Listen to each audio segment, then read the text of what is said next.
traveler in Paimon? I'm sorry. I hope I didn't scare you. Oh, no, you didn't scare us.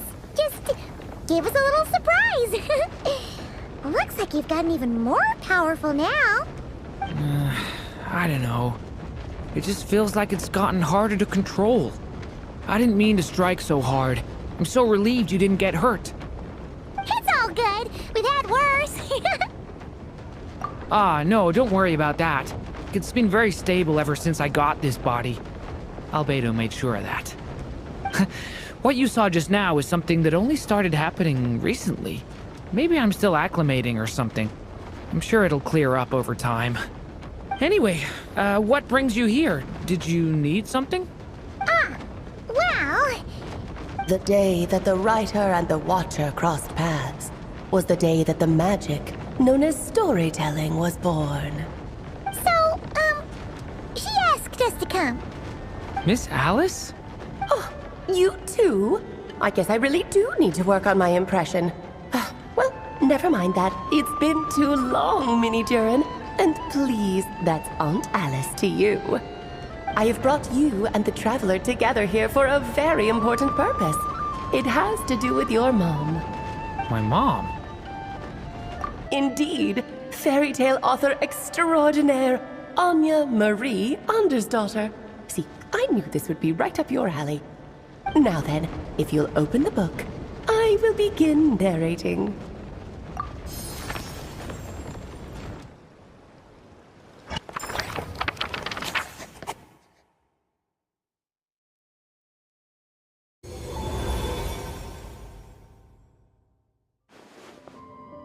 Whoa! What is this place? It reminds Paimon of Simulanka. The two are indeed similar. Both worlds were built using the same magic, after all.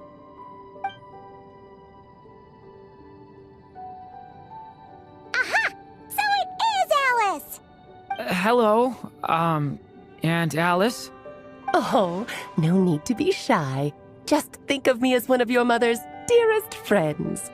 You keep talking about stories and magic. What's this all about? Simulanka 2.0 or something? Certainly not. Simulanka was a peerless masterpiece. Without the original author, it would be impossible to create a sequel, even for me.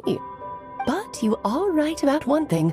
Just like last time, I want to show you a work of magic that has to do with storytelling. What's this? This is your mother's dying wish. My mother's dying wish was a book? Let me answer that with a question. What do you suppose would be a writer's greatest regret? Have you ever read a book called The Little Witch and the Undying Fire? Oh, well, you're missing out. It's a wonderful book. It began as a little game at our tea parties. Each of us took turns writing the next part of the story. I wrote the first volume, then the other mages took their turns. Em was tasked with writing the final volume and tying everything up. But by the time everyone had finished writing their parts, Em had passed away. Oh, it was a terrible shame. A true tragedy. And that is the answer to my question. A writer's greatest regret is to leave a story unfinished. But all is not lost. I couldn't stand the doom and gloom of it all, so I went ahead and wrote an ending myself on her behalf. Then what's this book?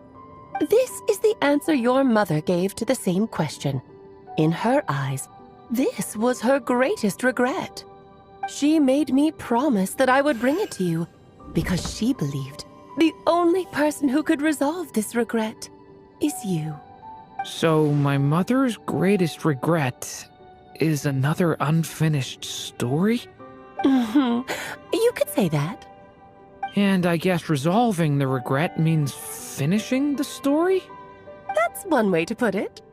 Oh, is a straight answer too much to ask for? Her answer was quite the opposite of what I'd expected. But oh, how touching it was.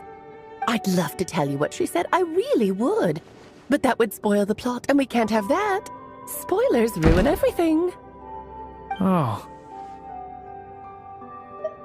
Just think of this task as giving a story a much-needed ending. All I ask is that you do your best. I understand. But I only just started learning human script, and I don't have any writing experience at all. Relax. Why else do you think your dear aunt went and found you two such wonderful helpers? With their experience, you'll have so many story ideas you won't know what to do with them. So don't be shy to ask lots of questions. Yeah, if it's to help Durin fulfill his mother's dying wish, then we're in. Aunt Alice, could I ask, what kind of story was my mother hoping to write? I had a feeling this might come up, but that answer isn't mine to give. You'll have to find it yourself, here inside this book. Don't worry, we'll help you come up with loads of ideas. Yeah, let's find a nice spot where we can settle in and read through this thing. We could even get some snacks, too. Oh, the actual process might not be quite the walk in the park you're imagining, Paimon. Why's that? Because when Em created this book, she borrowed my magic. In other words, it's not a book you can just pick up and read. It's a magical book. Its chapters are scattered through memories of the past.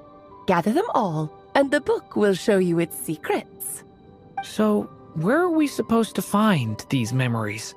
Em left a trail of clues for each unfinished chapter. Follow the hints, and you'll find them. Oh, and when it comes to adding to the story yourselves, you'll need to use this. And this is... This, my dear little Paimon, is the ink Em left behind. Infused with a little of my own magic, of course.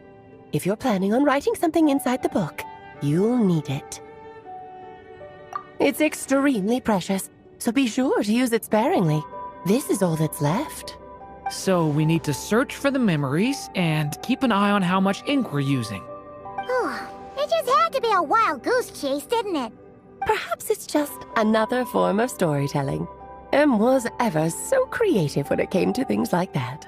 Just think of it as a little challenge your mom left behind. Who knows? There could even be a mysterious prize at the end of it all. I don't care about that. This was my mother's dying wish. Whatever it takes, I'll find a way. Yep. With the two of us by your side, you'll be just fine. Okie dokie. That should be pretty much all you need to know. Oh, and once the story's complete, do let me have a little look-see, okay? I've read everything she ever wrote, so naturally, I can't miss this one. Yeah. Most of the time, you're pretty hard to pin down. Don't worry, I'll know when you're finished. Just wait for me to reach out. All right, off you go. I can't wait to hear how the story ends.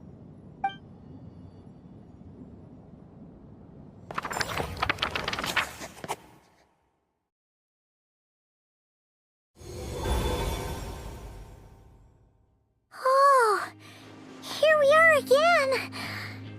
Alice's magic really is incredible, huh? Right. Alice mentioned we should be on the lookout for clues. Huh? A corner of repose for countless tales, watched over by the honor of knights. A place for stories to sleep, perchance to dream of ancient cities and the epics of ages past. There, a witch once spent a sleepless night, and all to bring forth a story yet untold. Find the place I speak of, for it is where the seeds of this story lie. Was that a riddle? Where do you think this mysterious place could be? Hey, you might actually be onto something. Guess that means we need to head back to Mondstadt? I had a feeling that's where we would be headed. After all, it's where my mother was from, and I bet it's where she wrote this story, too. Yeah, that makes sense. Still, I feel bad about dragging the two of you along on such a long journey. Don't worry about it. We don't really have much going on right now, so we're all yours. Come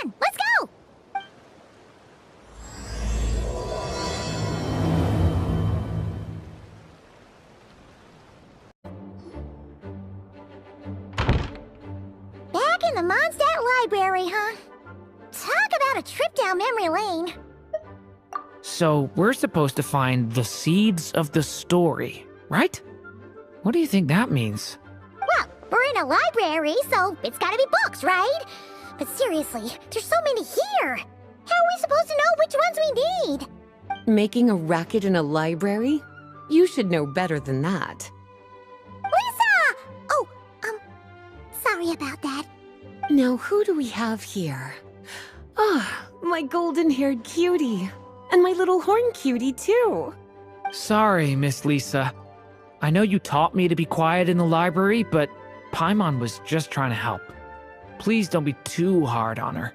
Well, it has been far too long since we saw each other, so I suppose I can let it slide just this once. Back when he first arrived here, poor Jean wasn't sure what to do with him, so I stepped in to lend a hand. I figured if I can handle a boy raised by wolves, then teaching one who's part dragon should be a walk in the park. Nice! Sounds like Durin was welcomed with open arms. Why, of course. Now, let's save the reminiscing for another time. I'm sure you're here for a reason. Did you need to borrow some books? It's kind of hard to explain. Maybe you could take a look at this. Oh?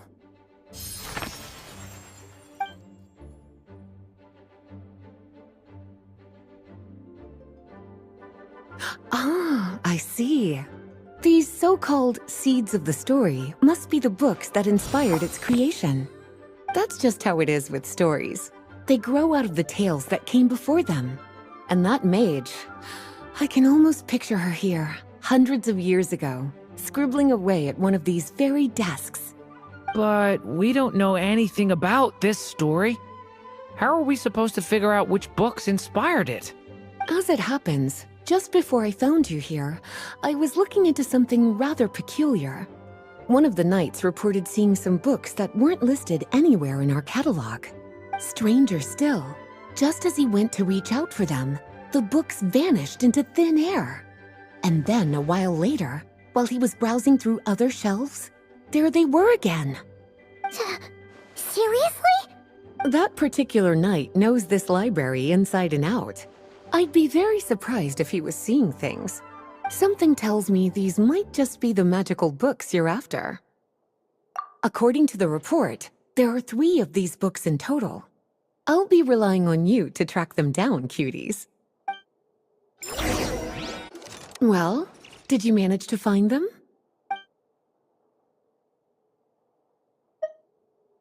Truly extraordinary. And certainly not the kind of thing that should be just lying around.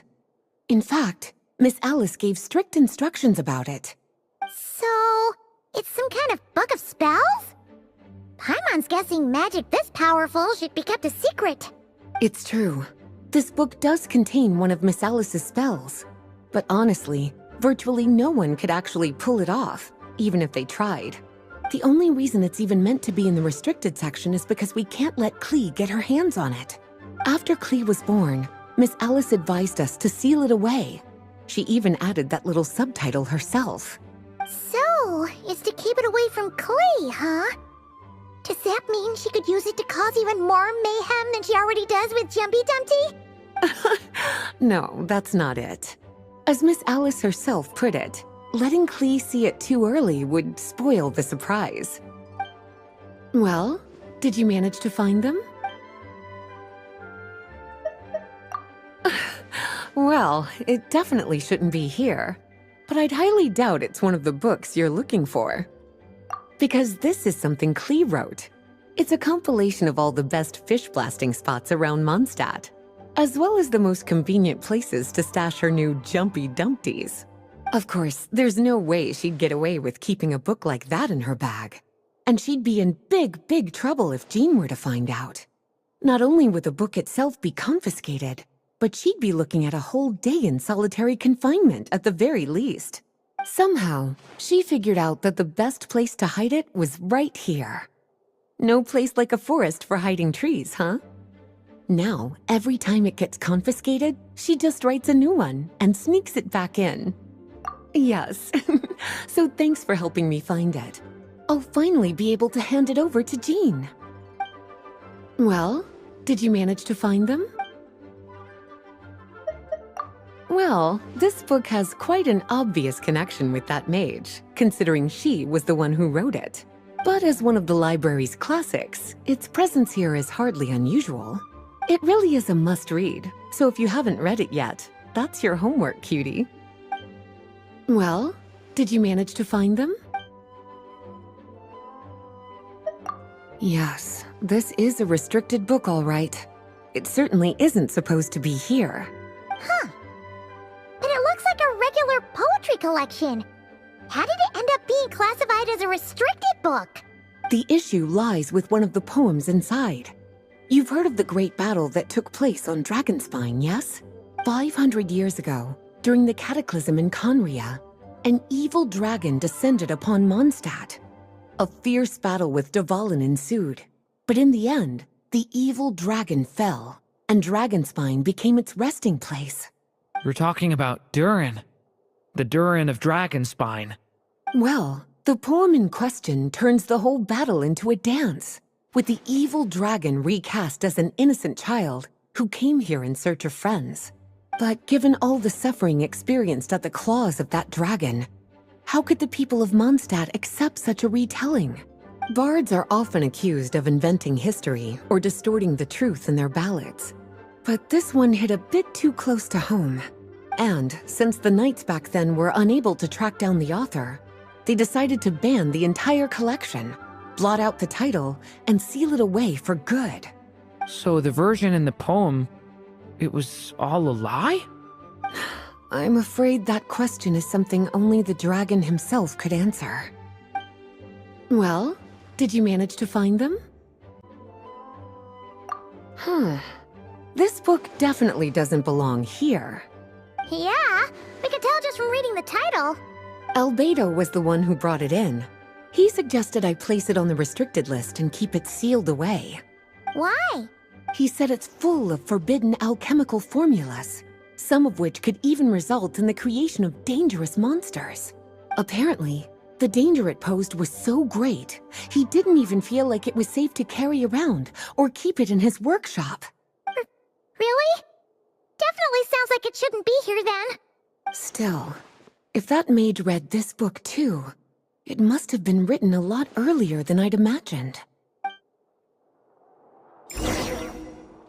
Well, would you look at that? Seems like these are the little troublemakers you're after. And all three just so happen to be forbidden texts. What kind of story requires reference material like that, I wonder? Forbidden texts?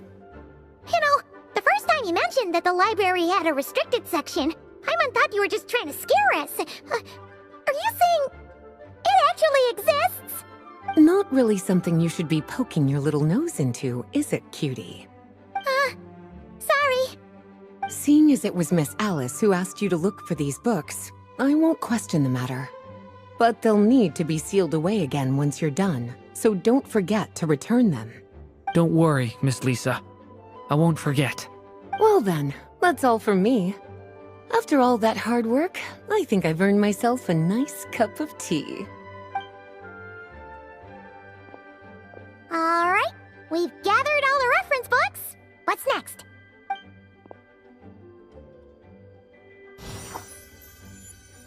Wait, look!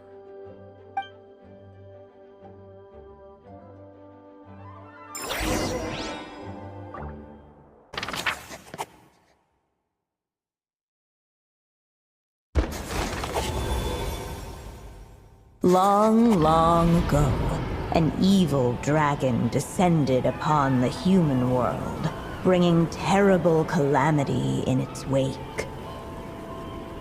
Bravely did the people resist, until at last, the dragon lay slain. Later, a witch with a love for stories came upon the tale of the evil dragon, and for reasons she could not explain, felt a pang of sorrow on its behalf. For she knew, despite its body being born of wicked alchemy, all along, the dragon's soul was that of an innocent child. Right up to the moment of its death, it had no choice in becoming a vessel of calamity, nor could it fathom the cruel fate that lay before it. Though the witch had a love of stories, she was not pleased with how this one ended. No, that won't do, she thought. I'll write you a better ending instead. And so she set off to do just that, borrowing a little magic from her friend. With it, she wove a dragon's egg, resolving to rear a dragon child of her own. Yet long in thought she lingered, wondering what kind of world her little dragon ought to behold upon waking.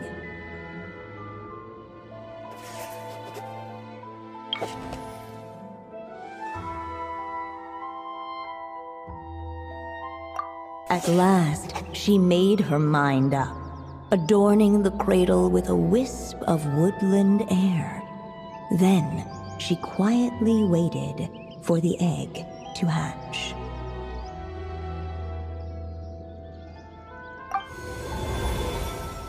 Whoa! We're actually inside the story! This must be Aunt Alice's magic. Yeah. A story about me? Why don't we just see where the story takes us? All we know is the beginning at this point. Okay. And now a golden-haired traveler, a silvery sprite, and a dragon-born youth step onto the stage. What new chapter will their arrival bring? Whoa! That came out of nowhere! Was that the same voice we heard just now? Yeah. But why does it sound so familiar? I've missed this. It's just like the stories my mother used to tell me. You mean... Em? She used to tell you stories?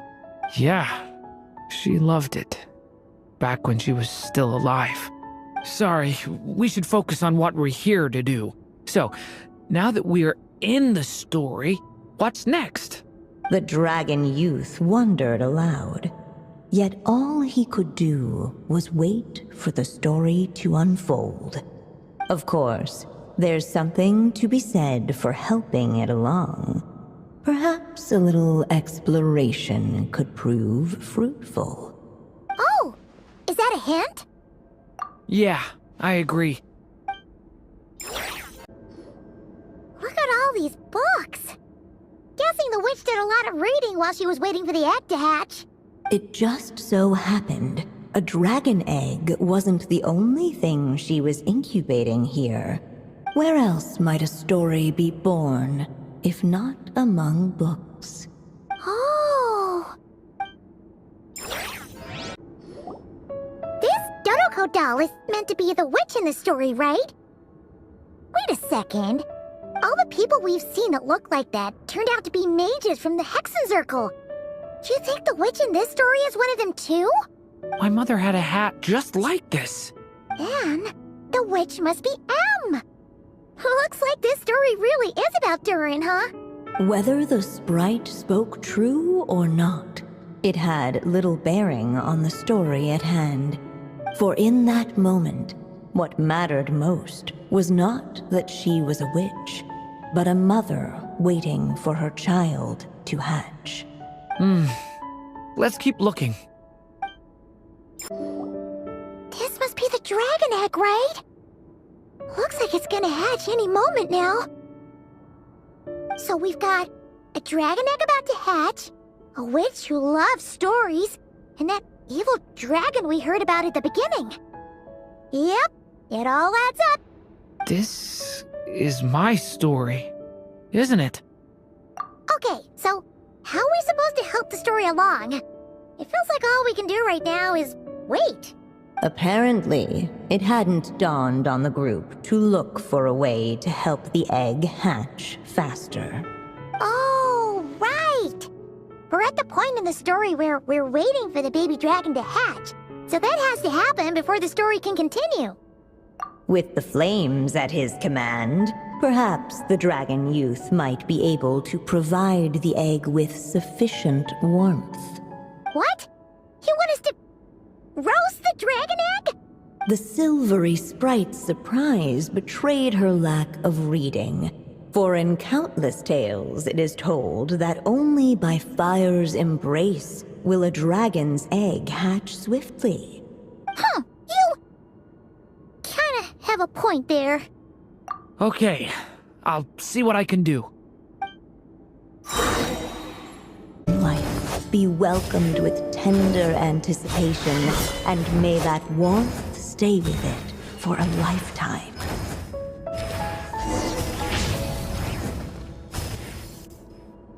At last, under the witch's expectant gaze, the little dragon broke free from its shell.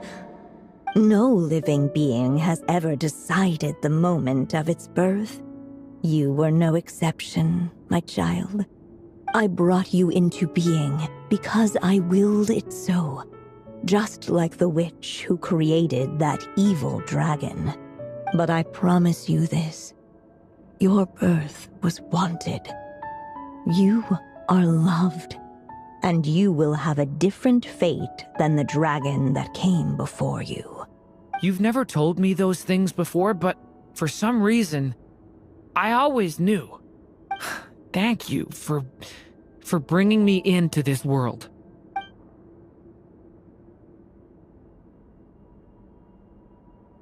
The waiting witch did not feel lonely, for she had 3 visitors by her side. Together, they beheld the hatchling's first breath of life. Holding her dragon child close, the witch promised him a life unlike that of the evil dragon. And so, nestled in his mother's warm embrace, did the little dragon's story begin.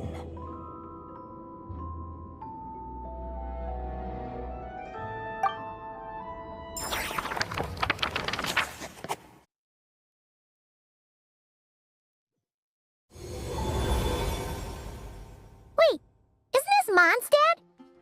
Looks like we're back in the real world. Looks like there's more written on the page now and less ink left than before. So, does that mean we've completed this chapter? Yeah, but why does M seem to think that the story isn't finished yet?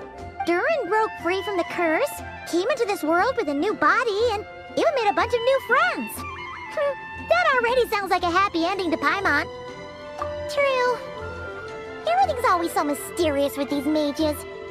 Guess all we can do is wait for more clues. Huh.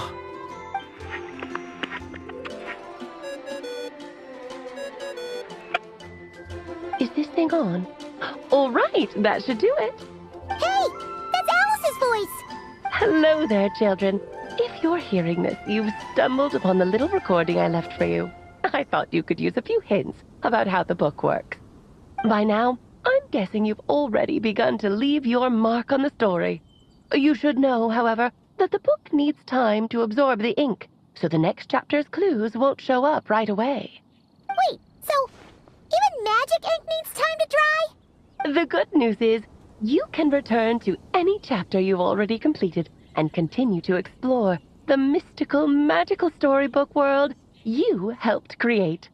Have fun, dearies. Toodles! Oh, man. Paimon was so ready to knock this out in one go. Maybe it's for the best.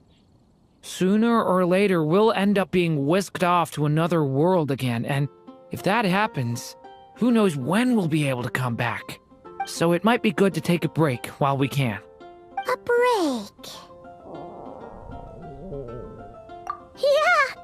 Paimon has a sudden craving for the Good Hunter's sticky honey roast. And we happen to be in Mondstadt, so... So let's meet up here later. I need to find Miss Lisa to return those books anyway. Hey, Durin! Any more clues for us? We're all set for the next chapter. Yeah, I was just about to come find you. Let's see what it says. Now sprout to life the story's seeds, stirred by wind-borne melodies. Then on that breeze the music leaves, fading into distant memories. Seek the place where wind and tale entwine, and once there, make 3 riddles into verse, and 3 melodies into song. For in poetry and song will this story start to blossom. Come on! Another riddle? All that talk about wind and melodies? What do you think the answer could be? Oh! Care to elaborate? Wind? Music? Poetry? Tone-deaf bards gotta know the answer. You mean Lord Barbados? Albedo introduced us when I first arrived in Mondstadt. I mean, someone like me was bound to catch his eye sooner or later. It's better that it's out in the open anyway. Now, how should we track him down?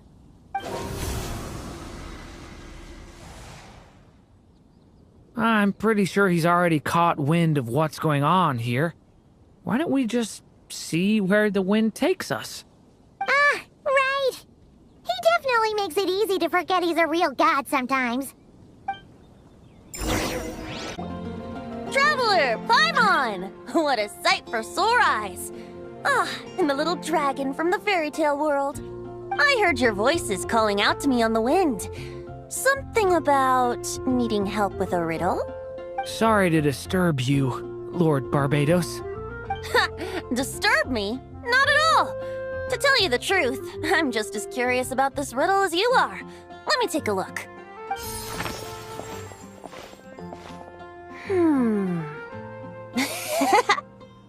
What is it? Did you figure out the answer? 3 riddles and 3 melodies. That sure takes me back. The answer you seek lies hidden in memory. Looks like running to Tone-Deaf Bard was the right call after all. Long ago, those mages came to Mondstadt, seeking to test their strength against mine. But I replied, let us make music, not war, and resolve our conflicts through song. So I strummed my lyre and sang them this verse. O wind, welcome now, my guests. Pass through verdant leaves unseen, where shape your formless self may take, and offer up a graceful scene, a fleeting gift for welcome's sake. Leap at the edge of a sea of clouds, where land meets sky and sky meets ground. There frighten off the noisy crowds and bring my guests a calm profound.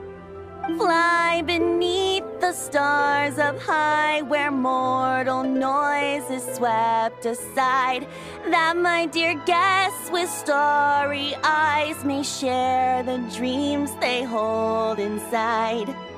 Now go to where I vowed to keep a quiet spot for them to sleep. No clash, no contest bars the way, just tea and mirth to fill the day. There you have it, the 3 melodies. As for the answers to those 3 riddles, I trust you can guess them by now. The woods, the edge of a cliff, and the sky? Correct! Funnily enough, your mother was also the first to solve it, all that time ago. There must be some kind of special rapport between those who write stories and those who sing them. The woods, a cliff, and the sky. Oh! So that's where it is! I suppose the spot that answer points to is where you're headed next. You should know, after solving my riddle, the mages even accepted my proposal and made that location their official meeting spot. And going by what your book is suggesting, once you found it, you might want to try playing the melody I just shared with you. Guess you can be pretty reliable when it counts, huh? Great Animal Archon? Thanks for the help, Lord Barbados. Still got questions for me, huh? Yeah, you must have read countless tales in your time, being a wandering bard and all. In your experience, why might an author consider a story unfinished? Unfinished? Well, I guess if there's something left to accomplish in the story, or, oh! If the last line goes, "To be continued." Huh? Wow, your helpfulness lasted for like 1 second. In all seriousness, I would think the answer to that question lies in your mother's story itself. It's not my place to pry any further. All right then, we should get going. Okay, we're here! Now, we just need to play the 3 melodies, and we should be able to gather the memories for the next chapter, right? A musical performance? Huh. Out of all the things Miss Lisa has taught me, that's the one I'm worst at.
Even a war that shook the world could not halt the witches' gatherings.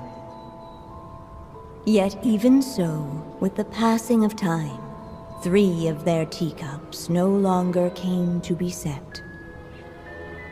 The witches did not linger long in sorrow, for the Story Witch had brought glad tidings of her own. Born was her dragon child, safe and sound. Her fellow witches offered up their blessings, eagerly debating how to celebrate the child's birth.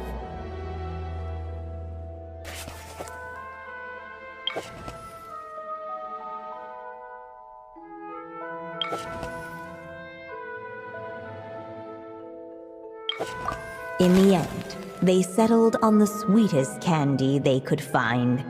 After all, what could be sweeter than the arrival of new life?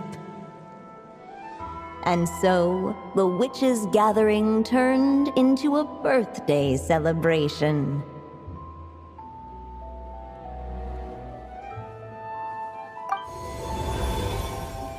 So, we're back in the story world, huh? As if from nowhere, new guests appeared at the witches' table. Perhaps they too had come to celebrate the dragon child's birthday. Yet while everyone else was busy thinking about what kind of gift to offer, these 3 seemed to have come empty-handed. Hardly the recipe for a warm welcome to a birthday party, now is it? A gift? Hey, what's this all about? We only just found out this was a party! While the guests voiced their complaints and grievances, perhaps they should have been wondering what kind of gift to give instead. So, we need to bring a gift to advance the story? Ah, but where are we supposed to get something like that? Perhaps it would be a good idea to have a look around. Why didn't you just say so?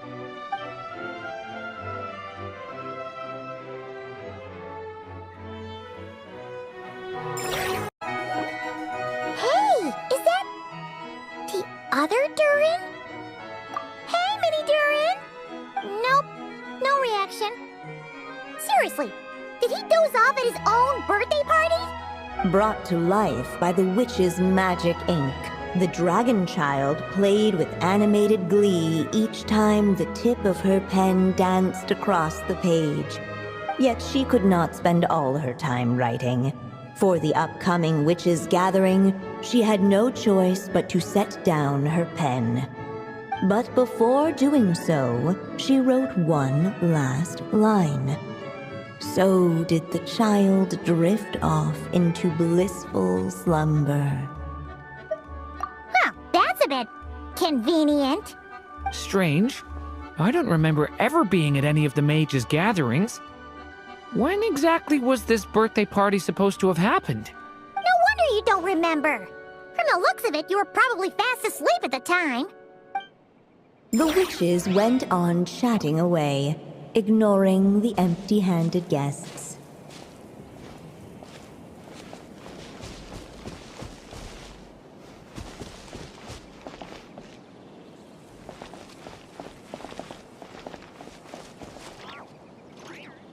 Hey, could we use these as gifts, maybe? At last, the guests found something to give the dragon child. Guess that's a yes then. Which one should we go for? Still, the guests wondered, what kind of gift might the little dragon really want? Should they put a warrior's sword in his hand and send him out on an unstoppable quest to save the world? Or perhaps a wandering hero's slingshot and the promise of a life of endless, uncharted adventure? Or maybe even a scholar's tome and the chance to take on all the world's unsolved mysteries. Okay. Wow. That's a lot of pressure all of a sudden. Oh yeah! Technically, we're actually picking a gift for you. So, which one would you prefer? You want me to choose? Wow, this feels kinda special. How come? For as long as I can remember, I've spent most of my time living in the stories my mother created. I always thought my mother had everything written out for me already, just like the toy figures in Constellation Metropole. What I wanted to do with my own future. That's something I've never really thought about. What did I want back then? This is the first time I've ever asked myself that question. Sounds like this is the perfect opportunity to answer it then. It's been a while since you left Simulanka, and after everything that's happened, it might be about time to start thinking about your future. Then let me give it some thought. In the end, the guests settled on the Scholar's Tome. So you're the scholarly type, huh? I just feel like I should learn more about the way the world works. What makes you say that? I'll give you an example. Did you know that in Mondstadt, using fire to catch fish is a punishable offense? I thought she was just teaching me regular hunting techniques. It was only after Master Jean caught me and sent me to solitary confinement that I realized I'd misread the situation. So much of what's considered common knowledge in your world just wasn't in Simulanka. So I have to learn, or I'll keep causing trouble for everyone else. Paimon's not sure that counts as common knowledge.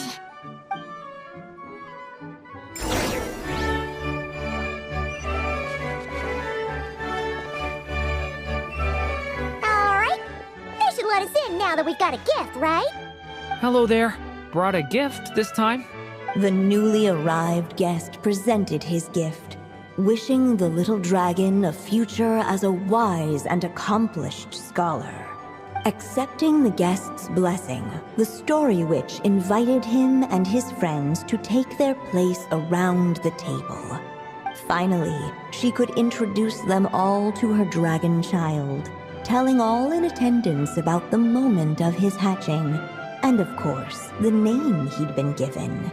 It was then that the seer witch, diviner of the stars, withdrew her gaze from the heavens and turned a sorrowful glance upon the little dragon. You gave him the same name as that evil dragon? That's right. But the life I intend for him shall be very different. What folly to love so blindly. For as you must know, a name is the mirror of destiny itself. He who bears an evil dragon's name must also inherit the fate of its previous owner. His fate has been foretold. Then I'll rewrite it. The witches at the table fell silent, for they knew the seer witch's words had never once proven wrong. Yet, just as clearly, they recognized the story witch's resolve. For there is scarce a force in this world more fearsome than a mother's love. At last, the merry witch stepped forward, dispelling the uneasy silence. So be it. Then we'll all lend a hand. Together, we shall rewrite this child's fate. You mean to defy one of the fundamental rules of this world? I refuse to be shackled by such rules. Besides, this is a witches' gathering, is it not? What could be more fitting a subject for this occasion than to defy them? Oh? Sounds like an interesting experiment. I suppose, were we to succeed in this endeavor, we might bring a touch of wonder to this otherwise dreary sky of stars. The merry witch finally talked them all round, just like she had done many times before. Warm and strong as the sun she was, so much so, in fact, that those who her light shined down upon had no choice but to bask in it. And so the witches readied their gifts, 3 marvels of the cosmos. For this child, I shall decipher the ravings of the heavens and lay bare before him the trickery of fate. For this child, I shall leave a formula powerful enough to unravel the very origins of this world, that he may seek another solution for the conundrum of his life. For this child, I shall call upon wondrous magic to make possible his impossible wish. All the story witch had was the pen in her hand, yet with the love that flowed from it, she resolved to bring forth a marvel of her own. For this child, I shall leave behind the last story I will ever write, and with it, a path to an ending yet untold. With the witch's blessings given and received, the little dragon's fate at last began to turn. In the midst of the dragon child's birthday celebration, the seer witch proclaimed her prophecy. The child had been given the evil dragon's name, and with it, the burden of its fate. But hearing this, the story witch vowed to rewrite it all, for such was her love and resolve. And so the other witches offered their gifts in turn, marvels as rare as any in the cosmos. Together, they sought to test one of the fundamental laws of this world, in part to support a mother's love, and in part to sate their own curiosity. Oh, and I almost forgot. Our new guests came bearing blessings of their own. Who knows? Perhaps this extra dash of wisdom might be all the little dragon needs to change his fate.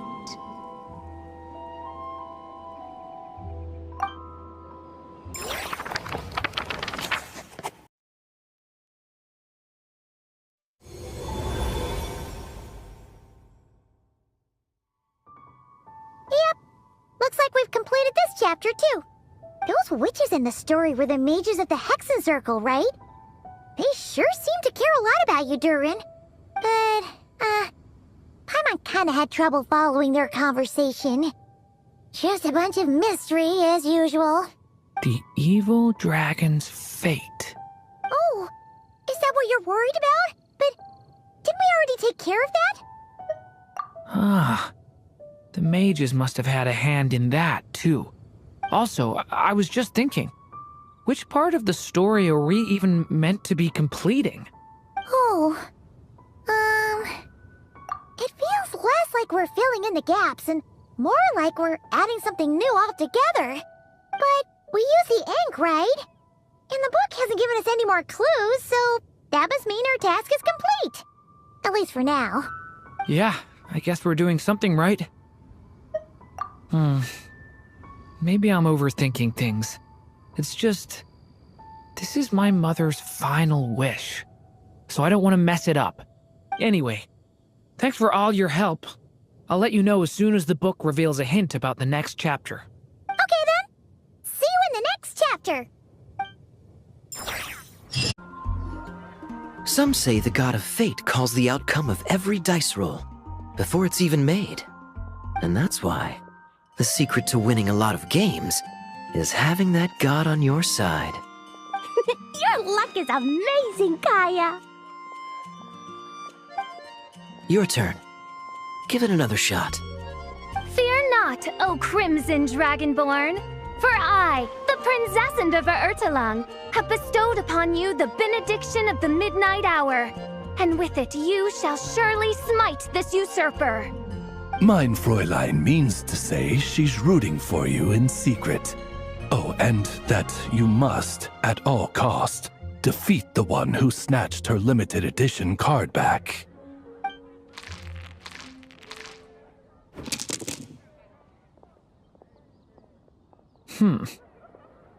I'm not too sure if that counts as good luck or bad. Tis not but the perfidious machinations of fate. Hey, everyone!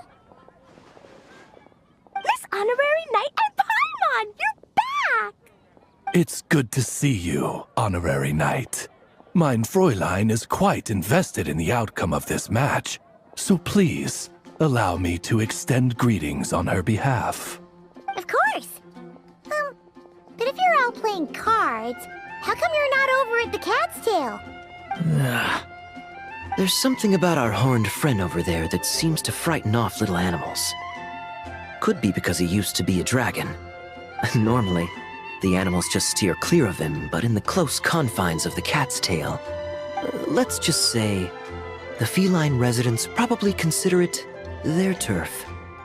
And we all know how dangerous a cornered cat can be. I just wanted to borrow one of their nests for a nap. One of their nests? Wait, you mean a cat sofa? Yeah, it's more comfortable for me.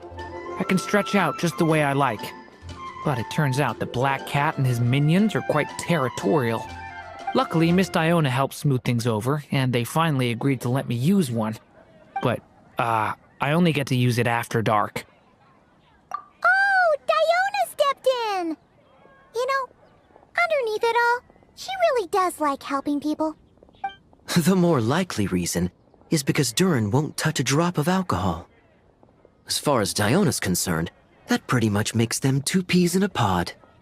It's a shame, really, considering everything Mondstadt has to offer in that regard. Mondstadt's alcoholic drinks are a bit too much for me to handle right now. But maybe someday. There's no need to force it. Who says you have to drink just because you're in Mondstadt? Yeah, it's just, I'd really like to make some more friends. So I need to learn how humans socialize. I guess alcohol is usually involved, though. But that's why I started learning how to play Genius Invocation TCG. It's also a kind of social activity, but it doesn't involve drinking. And I've been lucky enough to receive the guidance of the Prinzessin de Verurteilung herself. Exactly! Who needs alcohol when you can make friends playing card games? Speaking of which, need any tips from the master over here? You'll wipe the floor with that opponent of yours. Paimon guarantees it.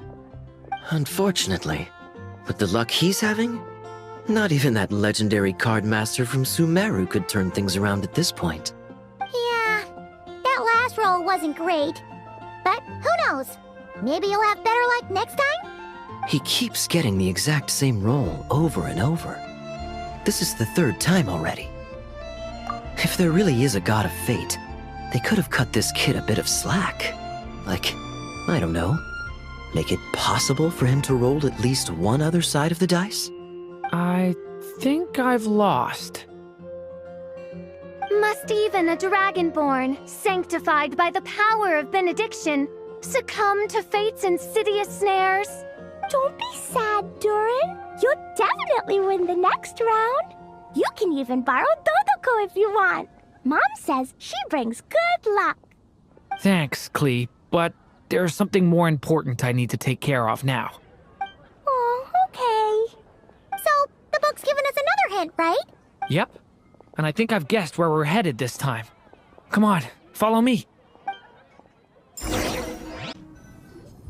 In what sort of castle might a storybook dragon dwell? The witch turned to a mighty dragon born upon the wind to seek her answer. From afar, she beheld a solitary castle, standing lonely beneath its wings, and wrote it into words. Its walls kept out the wind and rain, yet also cast a solemn shadow. Enveloped by their shade, the story's boughs were lulled into a torpid slumber and reached no further skyward. So that's the clue. I think we're meant to find a place where dragons live, and this time, in the real world. I asked around, and it just so happens that there's a place like that in Mondstadt. Yep, that checks out. I've heard that the dragon here is called Dvalin, and that he's a magnificent creature. I hope I get the chance to meet him. Wait a second. Do you think having the two of them meet is the best idea? You know, considering everything that happened in the past? How would we even explain everything to him? Well, if we do run into Dvalin, it should turn out okay with us there at least. Is something wrong? Nope. Let's go! So, this is where Dvalin lives? Yeah, right into the middle of a raging storm. If you're afraid of getting blown away, Paimon, you can always hang onto my sleeve. This isn't Paimon's first rodeo. Come on, let's get going!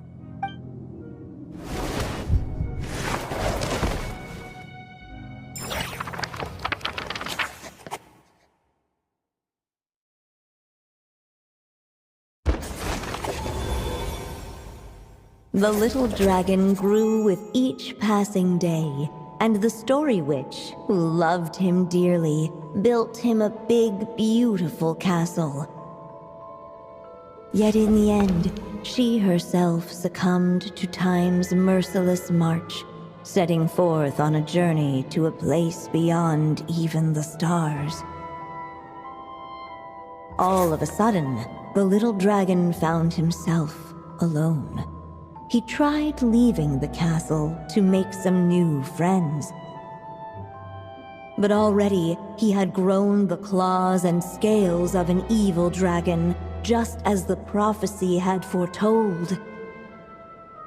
Afraid he might hurt someone, the gentle little dragon hid within the castle his mother had built, and came forth no more.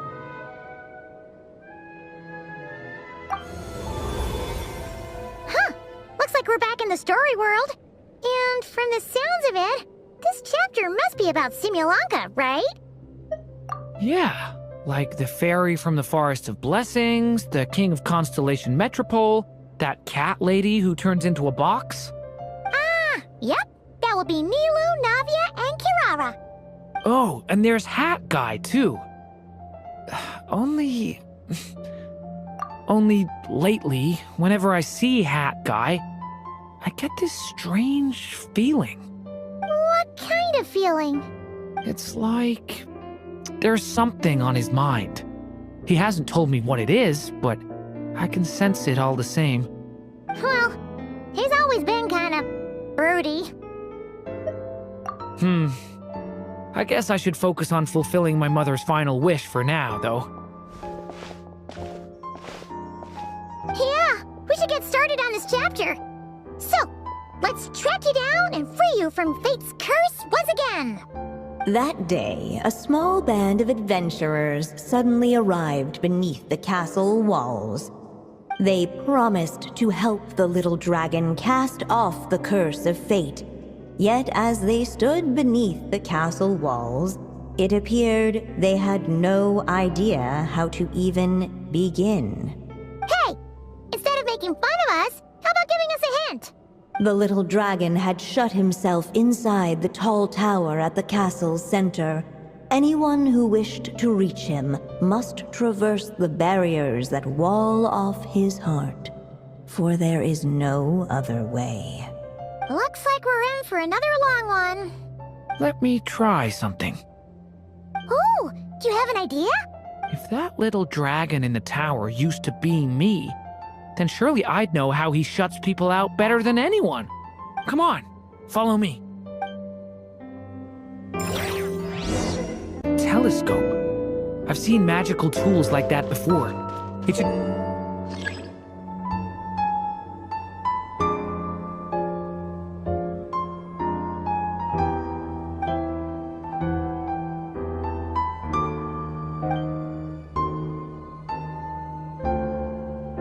come in handy.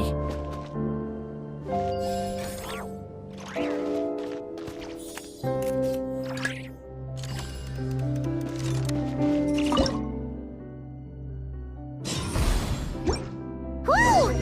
That block just got bigger! We can get past the obstacles ahead by using these blocks to jump upwards.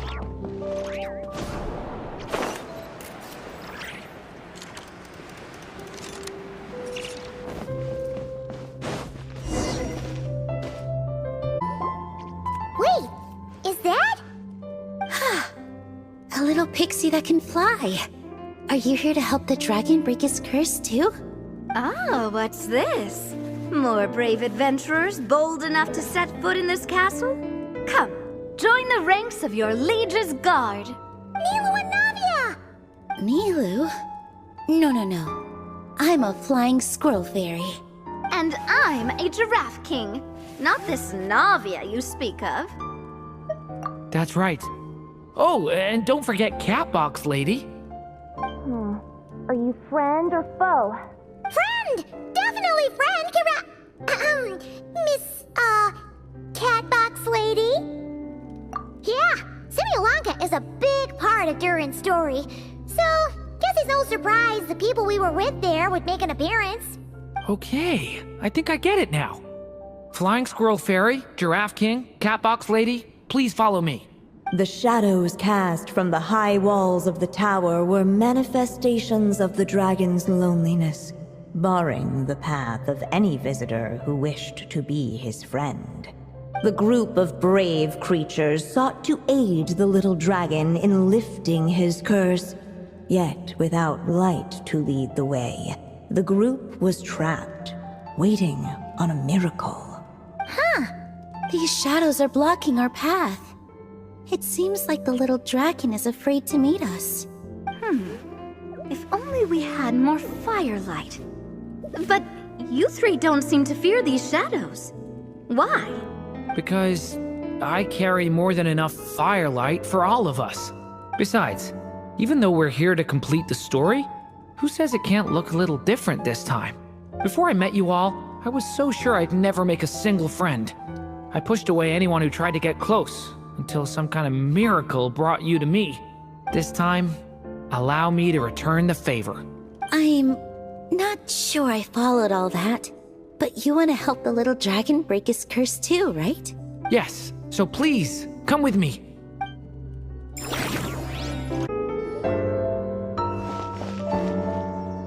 Come on, Durin! Or, little story dragon, just calm down! Stay back! I don't want to hurt you. Loneliness and fear had built a cage around his heart, shutting out all who would look upon him. And thus, all the adventurers could see was his shadow. Don't worry, we can help you! Don't come any closer! And that was the last the little dragon spoke. Oh, how are we supposed to persuade him if he won't even talk to us? If you can still hear me, please listen to what I have to say. Your claws and scales aren't some kind of inescapable curse, you know? You'll overcome it one day and make lots of new friends. I'm sure you think I'm lying. After all, no matter how many times you've tried to break it, nothing's ever worked. But this time is different. I brought your friends here to see you. Oh, what did you say? Hi, little dragon. I'm the Flying Squirrel Fairy, and I'm here to help you lift your curse. Will you talk to me? And I'm the Giraffe King. Don't be afraid, little one. We're not afraid of you. I'm just a cat in a box, but I'd very much like to be your friend too. These are my friends? Yeah, they're your friends in the future you've been trying to avoid. I can promise you that. They're reaching out, so you just have to ask yourself one question. Do you accept? After a long silence, heavy footsteps echoed from the tower's shadows. But still, the one who made them refused to step forward. Though the cage to his heart had been unlocked, the little dragon remained ashamed of his claws and scales. How can I face my friends like this? Don't worry, little dragon. We're gonna offer up our blessings and make a wish to the goddess of fate to release you from your curse. Yeah, just like last time. Make a wish? To the goddess of fate? At that moment, the merry witch made her entrance. Hello, little one. But don't be afraid. With the blessings of your friends, your wish shall be granted. Alice? Wait, you're the Merry Witch from the story? Correct. It is I, the Merry Witch, creator goddess of this realm. And it just so happens the goddess of fate is none other than my dear friend, the Story Witch. I'm here to make good on my promise to lend her my second strongest spell. With this spell, she'll have the power to create an entire world. So naturally, granting your wish won't be a problem. Provided, of course, you receive your friend's blessings. But before we proceed, I must check something on her behalf. Little dragon, do you accept this blessing? I want to be your friend. So if you're offering, then yes, I would love to have your blessings. Were it not for the adventurer's blessings, this tale might have ended long ago. Thanks to them, another ending was now possible. Yet in that moment, they did not know if this blessing was truly a gift or just another trial in disguise. What? You didn't say a word when we actually needed a clue, but now at a critical moment like this, you turn up and start playing mind games? Another trial. Huh, that actually sounds about right.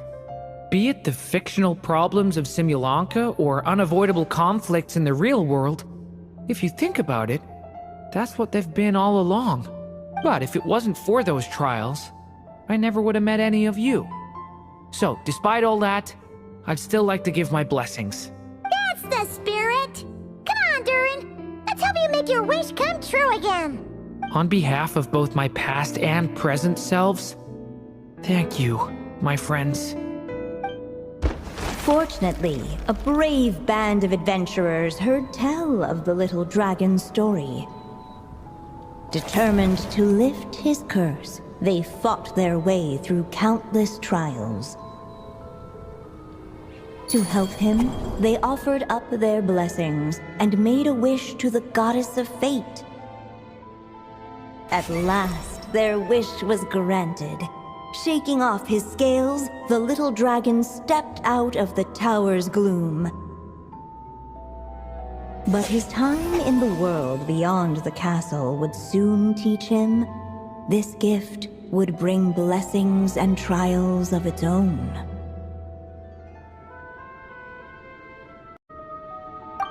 And as far as the little dragon was concerned, the tricks of fate had just begun.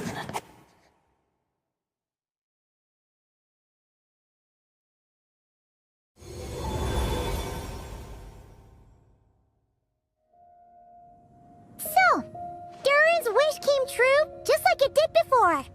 If this story was written by my mother, then surely that was the last chapter we just completed. Oh yeah!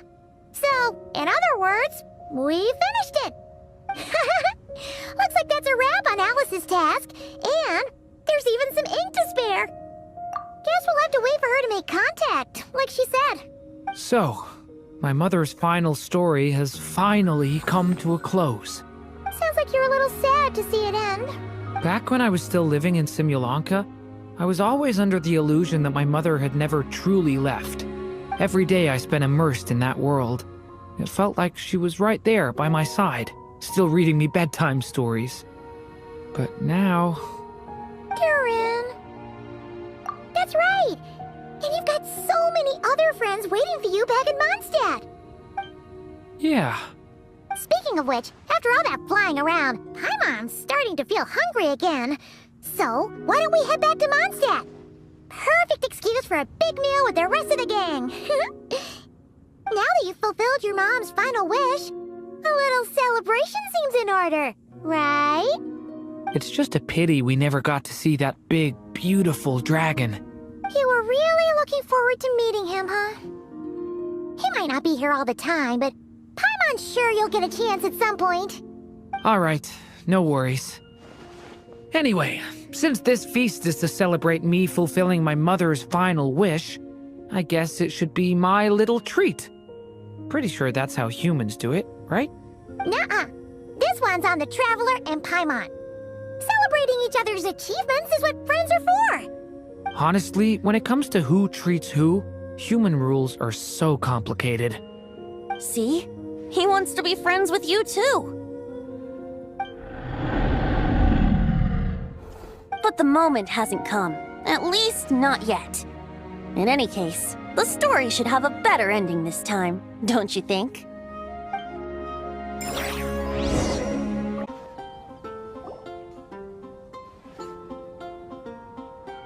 Whew. Feels like we were gone for ages. Hopefully, everyone's still here. So, your adventure was a success, huh? Want to grab a drink to celebrate? Absolutely not. No booze allowed. This honorary knight, Durin! I want to hear all about your big adventure. We're gonna order a big meal for everybody first. We'll talk while we eat. Yippee! Excuse me. Did I hear you call him Durin just now?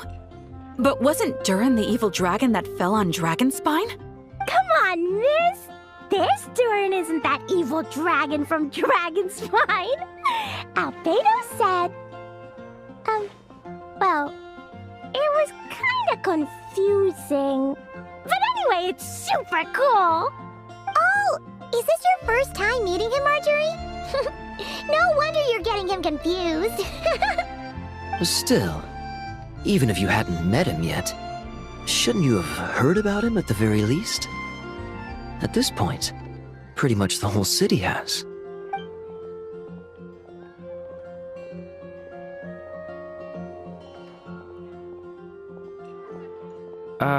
Why is everyone... So, what exactly is his connection with the evil dragon? Wait, but those horns on his head... Surely he's not a... Did everyone just forget about Durin? No, that can't be.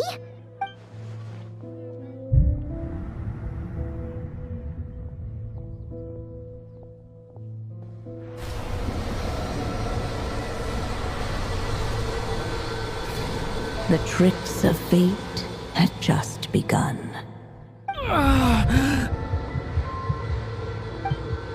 Watch out!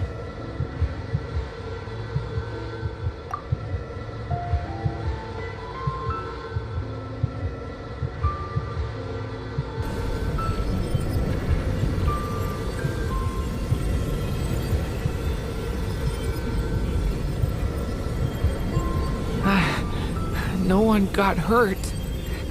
Did they? Durin! Durin!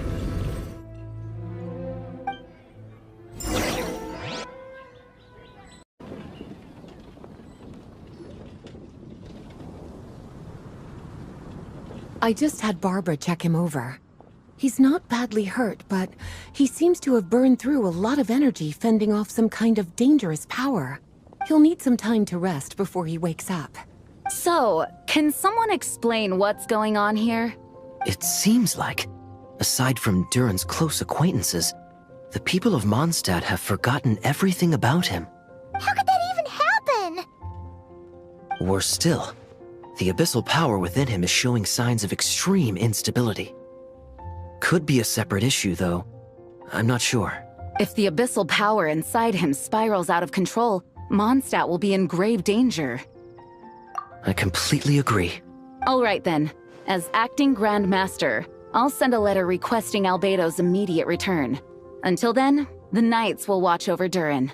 That's pretty much all we can do right now.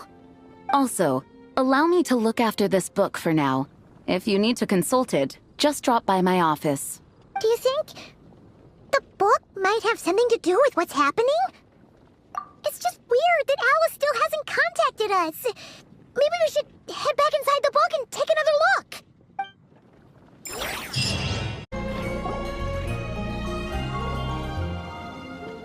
Jean! Hello, you two. I'm glad you got my letter. Durin's awake and waiting on the bench over there. I'm here if you need help. Just give me a shout. Don't worry about us. We'll be fine. Oh, hey, you two. I just remembered what happened right before I passed out. Thanks for holding me back. I shudder to think what might have happened if you hadn't. I'm fine now. It's just... a lot of people seem to have forgotten me. Don't worry. We'll figure out a way to fix this. Why don't you start by telling us what happened? It felt so strange. After I realized no one recognized me anymore, I suddenly felt like I'd completely lost contact with my body. Abyssal power lies sealed within this body I inhabit. So when I lost my connection to it, I lost control of that power too. It wasn't until I heard everyone calling my name that I was able to reconnect with my body. You lost contact with your body? Does that mean there's something wrong with it? Sounds like we need Albedo more than ever. I don't think the problem lies in Albedo's alchemy. Huh. But then, why are people forgetting you? Guess that's what we need to figure out. That means we need Alice for sure. But it's been ages and she still hasn't been in contact. Now would be a really good time for a hint. How could the story's budding branches even hope to reach beyond the towering walls? Leaving the castle, the witch went off in search of the tallest, grandest tree in the whole world. High up in the canopy of that tree, she sought a resting place, a refuge where the little sapling might take root. Go to that place, for it was there that the sapling felt its first breath of wind. Huh? Was that another clue? Does that mean the story isn't over yet? Leaving the castle. It just occurred to me. If this story is all about my own experiences, then wouldn't what happened after I left Simulanka be part of it too? But how could she possibly know exactly what would happen? And even if she did, how could we know when the story was complete? Yeah. Since we can't reach Alice right now, we'll just have to get to the bottom of this ourselves. But first, we gotta figure out where this riddle wants us to go. The tallest, grandest tree in the whole wide world. Huh. The only place that ever gave me that feeling was the one I ended up in right after leaving Simulanka. They had great coffee there too, and so many books you'd never run out of things to read. Think about it. Our search in Mondstadt began in a library, right? Well, Sumeru City's got one of those too, and it's absolutely huge. What do you say? Should we try looking there? Huh. That does kind of make sense. And it's not like Paimon's got a better idea. Alright, let's just give Jean and the others a heads up first. Well, it sounds like you've got a plan, so I won't interfere. All I ask is that you stay safe. Albedo won't be back for some time, and until he is, We can't know for sure how dangerous Durin might be in his current state. I'm so sorry about what happened before. Believe me, I'm not blaming you, and neither is anyone else here. If anything, it's the opposite.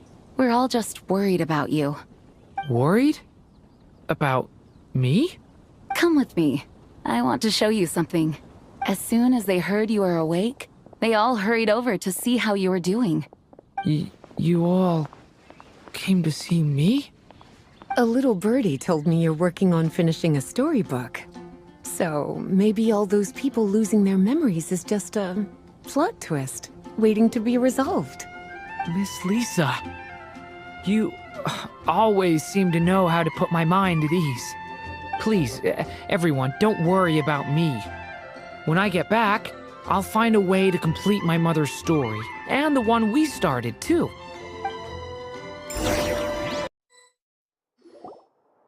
Whew. After the library hunt in Mondstadt, it's not as if Paimon was expecting this to be easy. But this... yeah... this is something else. Where do we even begin? Even the clue this time seemed kind of cryptic. Yeah. Guess the best we can do is stay on the lookout for more weird things going on.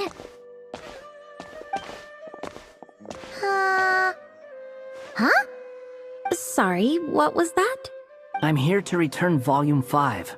According to the catalog, Volume 5 of this series is not available for loan. I can't accept the return of a book that was never checked out in the first place. Let me put it this way. My copy is complete. Yours, on the other hand, is missing large amounts of content. So you should swap it for mine instead. Sir, you have to understand. Managing a library is a serious business, and we have protocols in place for this kind of thing. I can't just replace an important volume in our collection based on nothing more than your word. Hey! Look what the Wandering Tom dragged in! Oh, it's you. And, what is it you're doing here? I'm a traveling scholar, as you know. Isn't a library the most natural place for me to be? Well, the last time we saw you was all the way in Nodcry. Paimon just didn't expect to suddenly see you in Sumeru, that's all. There were some things I needed to come back and take care of. Some documents had gone missing, so I tracked them down, restored them to their original condition. And now, I'm here to return them. And considering what I'm planning to do next, it feels like a weight off my shoulders. What's going on with you, huh? You look like a kicked puppy. Hat guy. At least you haven't forgotten about me. What's that supposed to mean?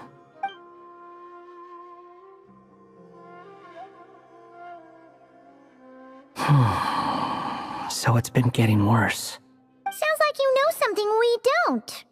After he left Simulanka, he spent some time traveling Sumeru with me. I was working on several texts at the time, and I stumbled upon something strange. Anytime Durin of Simulanka was mentioned, before long, the record would disappear, which means all the remaining records on Durin are about the evil dragon that fell on Dragonspine. How did you even discover that? If I remember correctly, Hat Guy loved the time he spent in Simulanka so much that he started writing a travel log. That's besides the point. The fact is, you're not affected by the ley lines of this world. I'm sure you can grasp the implications of what that means. His case is different from mine. It's more like the world itself refuses to accept his existence. It started with a few written records, but now, it sounds like it's spread to people who never met him or didn't know him well. At this rate, the whole world might forget him altogether. The whole world? But that includes all my friends in Mondstadt, and even Hat Guy, too. So that's what you've been worried about all this time? Why didn't you just tell me? There are more important questions right now. Like figuring out how to fix this. That mage clearly cared a lot about her child.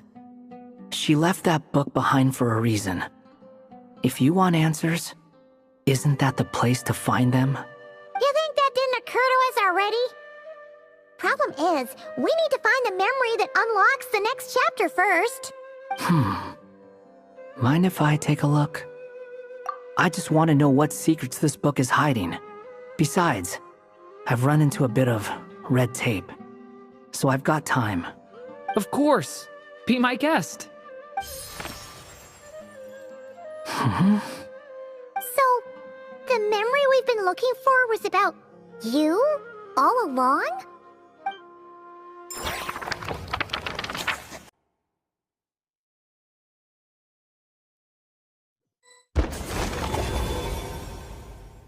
The little dragon became companions with a stray cat with dark blue fur. It was a friendship born of all they had in common. He left his castle at the stray's invitation, setting out to explore the world beyond its walls. There, he grew fond of the outside world, eager to make friends and share the story of his life. Taken by the dragon's story, the stray tried to write it down.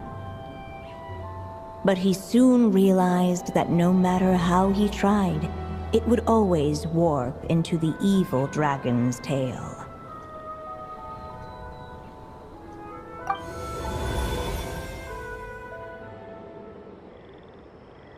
So, this is the world where this chapter takes place? Looks like we're at the top of some kind of gigantic tree. This one must be about what happened to me when I first arrived in Tevat. No wonder the memory that unlocked it was about Hat Guy. Most of my memories from that period were. Hold on. Anyone want to explain how I ended up looking like... Maybe you've become a character in the story too. You see me as a stray cat? A wandering Tom, to be exact. You should count yourself lucky. Of all Durin's friends, your character is by far the most memorable. Maybe it's because I've known Hat Guy for longer, so my impression of him is more vivid than the others. Vivid? Then how come you haven't changed one bit? Guess that means the impression the Traveler left was so vivid, it didn't need changing.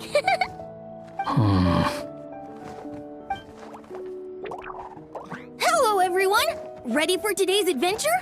It's the storybook, Durin! Oh. So you're not playing yourself in this one? Does that mean the two of you have even more memorable roles to play? Where are we going today, kitty cat? Whatever. Just follow me. Same as always. Okie dokie! Can we chat along the way? If you have something to say, just say it. Was that seriously how the two of you communicated when you first got here? Yep. Anyway, how do we get ourselves out of here? Usually, the narrator gives hints to help us figure out what to do. Speaking of which, about time we got some of those, don't you think?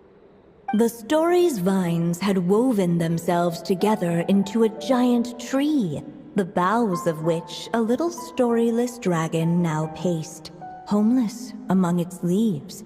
He had to find a way to leave this place and set off in search of a home of his own. If he stayed, the world would erase him from its memory altogether. To leave this place? But where am I supposed to go? The little dragon felt completely lost. Just like the vines, the road ahead branched off into different directions, twisting and turning before disappearing into the mist. But as luck would have it, a prophetess waited up ahead. Perhaps she might know where each path might take him.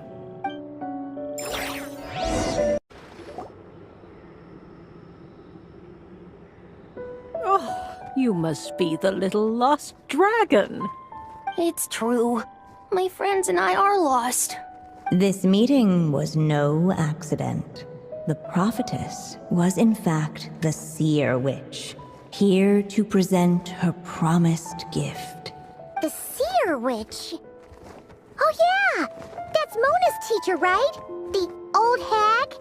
Insolent child. I am the Seer Witch, your prophetess, not some old hag. Sorry! Now, little lost dragon, I have come to bestow the gift I once promised. A prophecy. A prophecy? Hear me now, for my prophecy is this. One day, the dragon from beyond the castle shall be reborn, and none may avert its coming.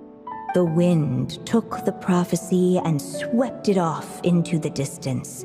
And so, the little dragon was shown a path to wander.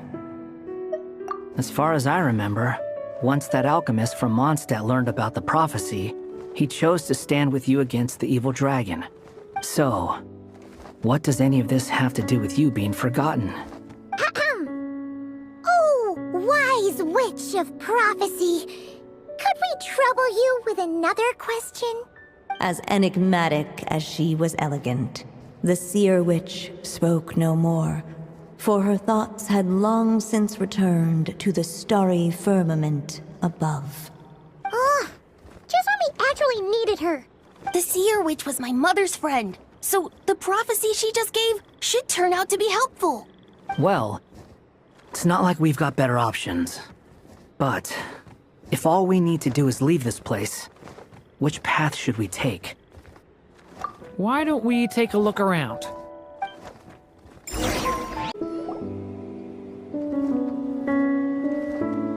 If we go this way, we'll be heading back to Mondstadt, just like we planned. Out of all the options so far, this seems like the safest, right?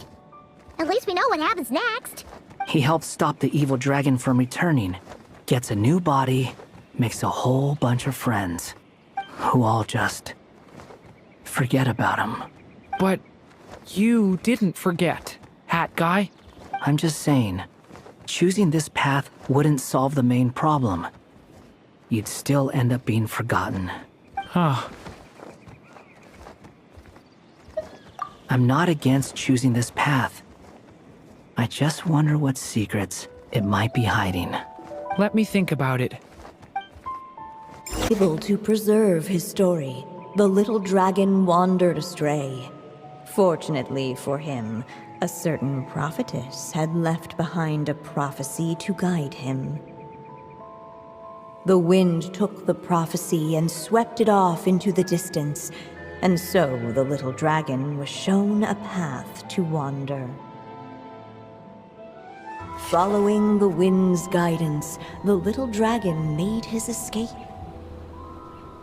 In turn, the prophetess affirmed the little dragon's choice, leaving an extra secret as her parting gift. Now that you've made up your mind, I shall keep my promise by explaining fate's little trick. Long, long ago, the gods of the high heavens gave the world outside the castle a magic of its own. They called it storytelling. It was a magic of almost unshakable power that governed how people met, grew close, and understood one another.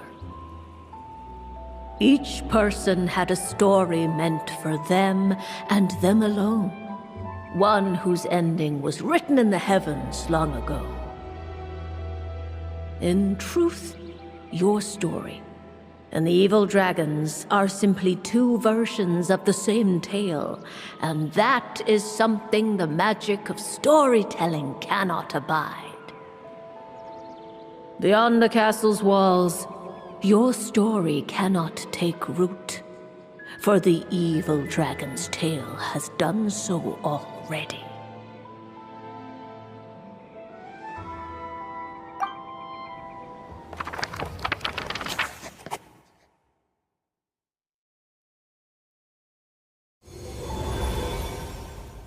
So, that was the secret?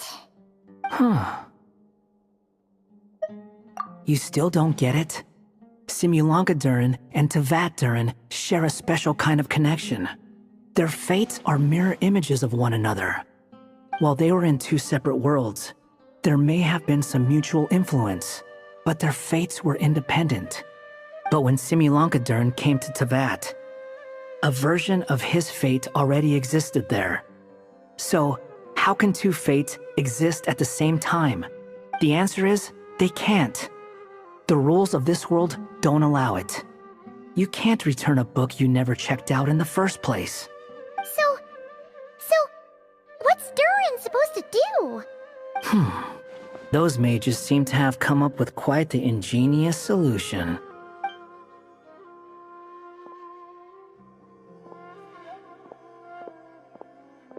I'm here to make a return.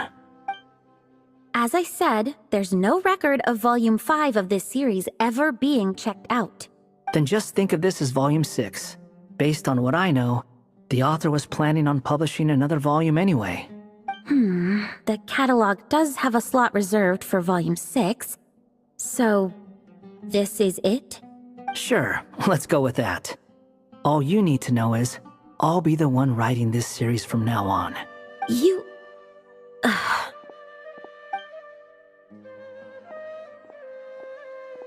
are you up to this time? Remember the red tape I mentioned before? Well, I just took care of it. Now, I guess you'll be off to see your alchemist friend? It should be pretty obvious by now. He has the answers you're looking for. Well, we do have a whole bunch of things to confirm with Albedo, that's for sure. But didn't Jean say he'd be gone for quite a while? I'll join you. Just let me know when it's time to go. Hat guy? Don't sound so surprised. I'm part of this story too, aren't I? I'm just playing my role. Well, yeah. But it's not that. I just feel like you want to help, but something's holding you back. When I first realized you were being forgotten by the world, I thought it might be because you spent too much time with me. I even thought cutting our ties might be the only way to fix it. Why would you think that?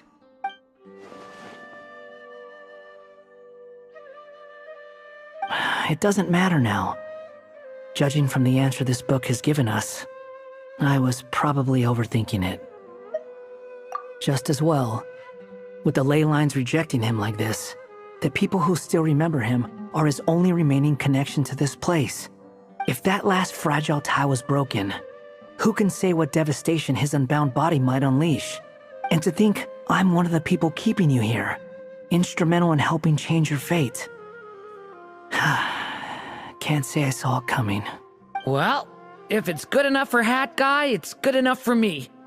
After all, he is about as odd as humans get. Excuse me?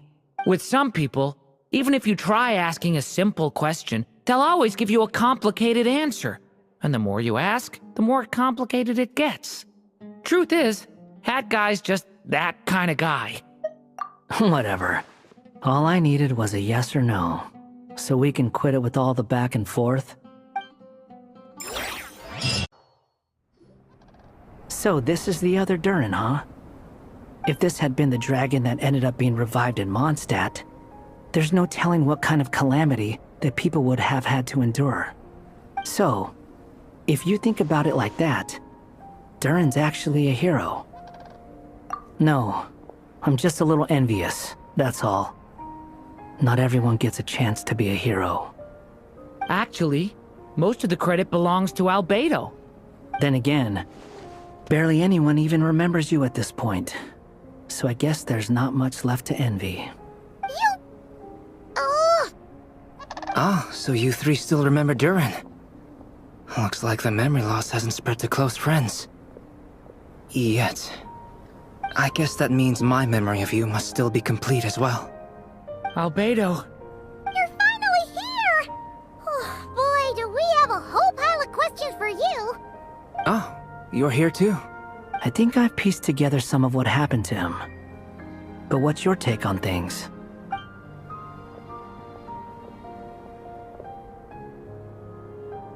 Master Jean filled me in on what happened, and I've got a few theories. but let's get on the same page first.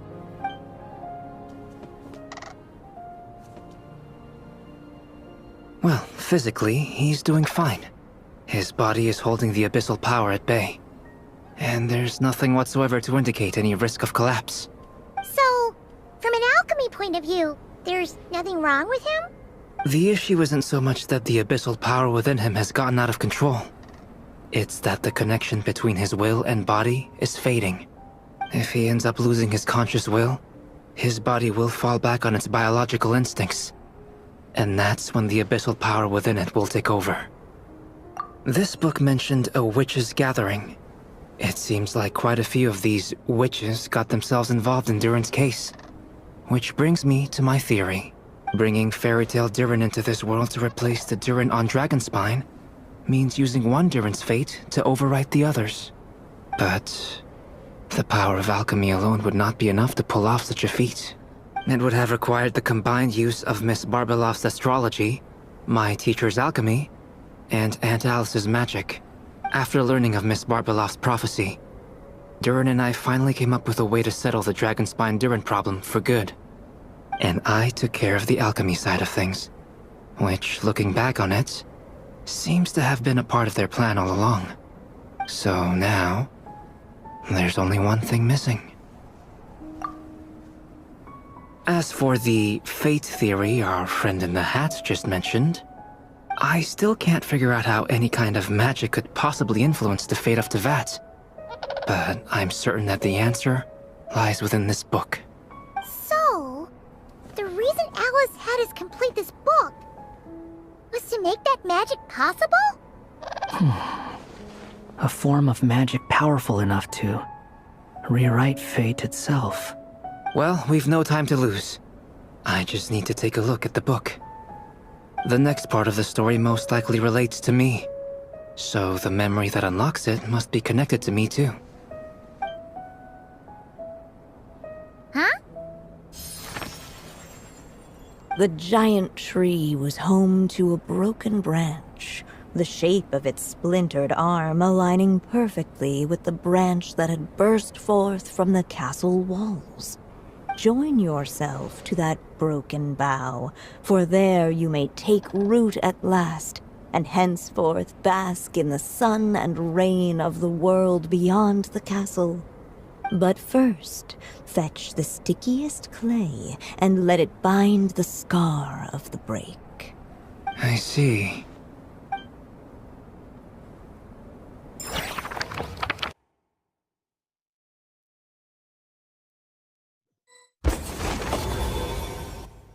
Guided by the breeze, the little dragon arrived at an alchemist's workshop. There he was greeted by a clay figure, a child molded by the sage witch's hands. Though gentle in appearance, he had inherited his mother's cold, sharp wisdom. And he was determined to avert the calamity the evil dragon would bring. And so was his helper, none other than the little dragon himself.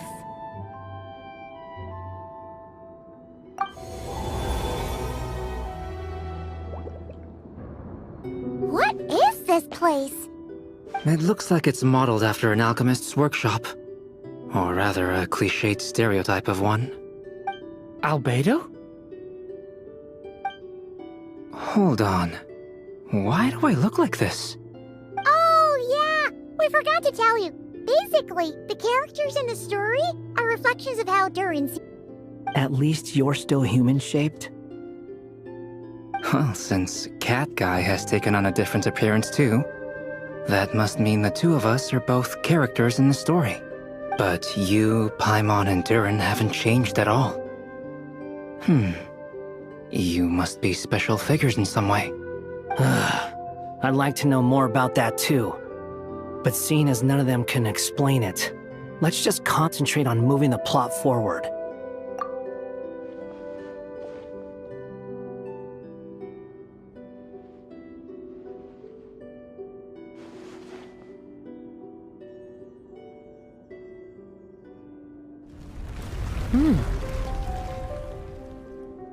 And just like that, the group stumbled upon a hidden passageway. Intricately crafted, it seemed to lead them towards another exciting chapter of the tale. Come on! What are we waiting for? Next chapter, here we come! Ouch! But this was a chapter that had not yet been written. Ahead of them was a storyless void, and they could go no further. What? Then what's the point of having a path here? Sounds like a pretty bad habit for a writer. Over here. I found something. What the clay figure found was none other than the evil dragon's heart itself. Though the creature had perished long ago, its heart was still there, pulsing away and growing warmer with every beat. And the clay alchemist knew what it meant. That the evil dragon would return one day, just as the prophecy had foretold. Yet, guided by his mother's wisdom, he foresaw another fate. If only the alchemist could bestow this heart upon the little dragon, he might be reborn in the evil dragon's stead. Only then would the evil dragon's heart grow still, and the little one inherit its tale. Sounds like this chapter's about Albedo bringing me to life? If that really was the solution, though, this would have been over the minute I finished the transmutation. So why is Durin still being forgotten? There has to be some other reason. Yeah, I'd like to explore the area a bit more. Do you think we could just destroy it? Be it the calamity headed for Mondstadt or my inability to leave behind a story of my own, doesn't it all come down to the fact that this heart never truly died? What if, here in this story, we could finally destroy it? Could Aunt Alice's magic really allow us to do what's theoretically meant to be impossible? Either way, it's an intriguing idea. I'm not opposed to giving it a shot. Durin! It's just... I'm still afraid someday, even you guys will end up forgetting me. If there's even the slightest chance it'll prevent that, I'm willing to try anything, but I'm not sure if I can destroy it on my own.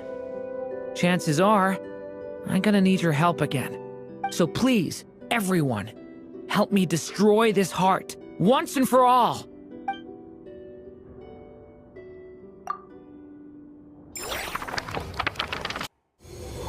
With the help of his friends, the little dragon destroyed the evil dragon's heart, using up every last ounce of his strength. In his eyes, this would ensure that his story and his alone remained in the world beyond the castle's walls. But the evil dragon's heart was like a great tree with roots digging deep beneath the surface. Cutting off the branches did not kill it. No, it just made it impossible for a new branch to take their place. The gnarled roots retreated back into the frozen earth, biding their time for a chance to bud again. Cut off from their source, the rootless branches above the surface slowly withered away. The little dragon's story faded into nothingness, and in the world beyond the castle, only the evil dragon's tale endured. Who am I? Is this... me? And so the story ended, with the little dragon fading from sight, leaving nothing but the evil dragon's shadow in his place. Oh no! That means Durin! What do we do now?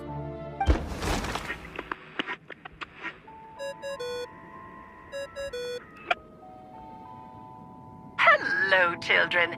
If you're hearing this recording, it's because you've reached a certain ending. You may have noticed that little Durin's experiences have been written into the pages of this book. Well, you should know that in the same way, its ending will also be written onto him. So be careful, because triggering a bad ending could be somewhat problematic. Let me guess. You're upset that I didn't warn you earlier? Don't worry, though. I've thought it all through. I built a very special feature into this book, just for you, the witnesses of this tale. So, go ahead. See if you can turn back the pages.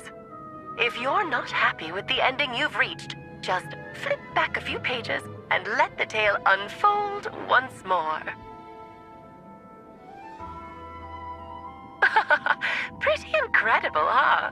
That's the power of magic.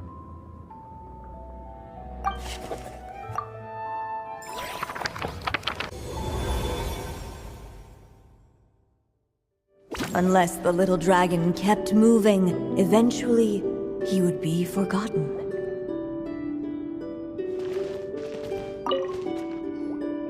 The evil dragon's heart continued to beat, as if waiting for the little dragon to accept it as his own. Looks like we have no choice but to get this done. Whatever happens next, Durin is going to need all of our help. Is everyone ready?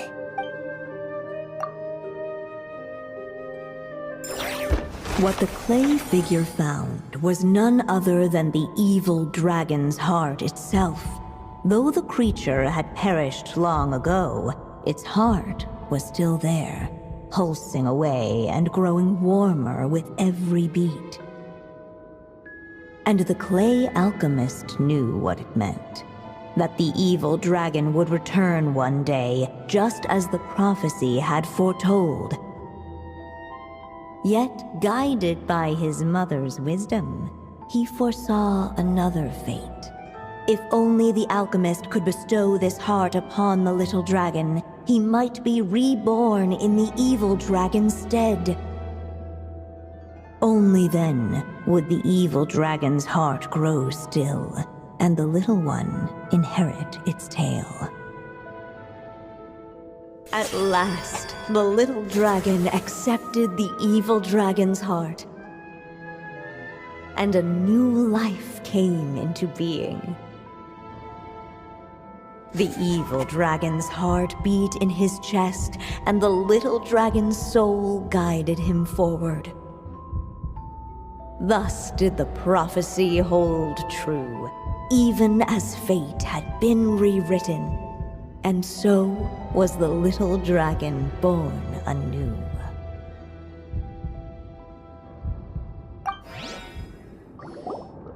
Finally! A happy ending! That must be the last step, right? Woohoo! We completed the story!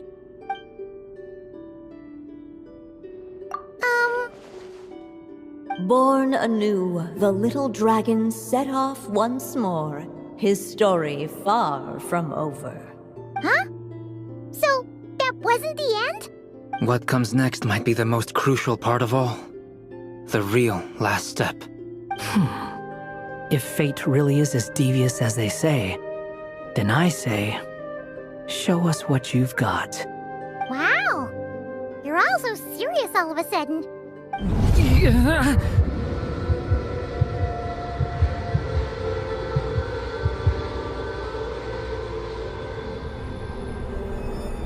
Durin, are you alright?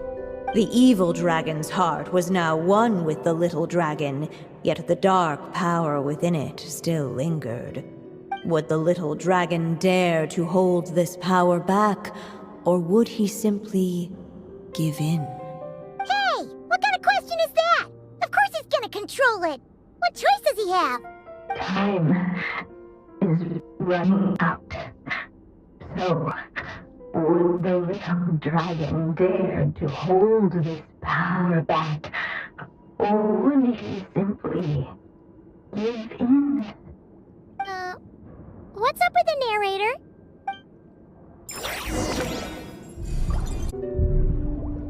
Would he dare to hold this power back, or would he simply give in?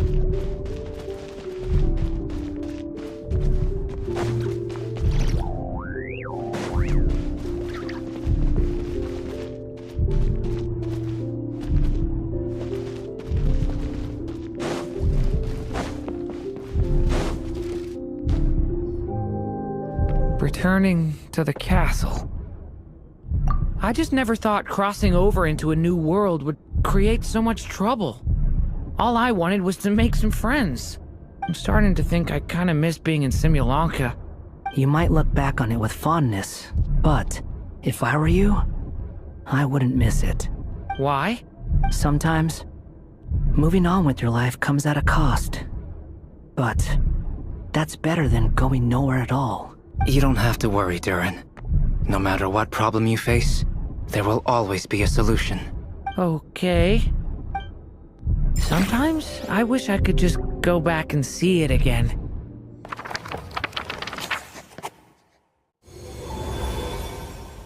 As the little dragon slipped back inside the castle's walls, the clamor of the outside world fell away. There was no danger here, no problems for the little dragon to resolve. As soon as his mother finished her story, it was time for the child to drift off into the world of dreams. And so the story ended, with the little dragon fast asleep in his castle, just like he had never even hatched. What's going on? I feel so weak. Hey, what's happening?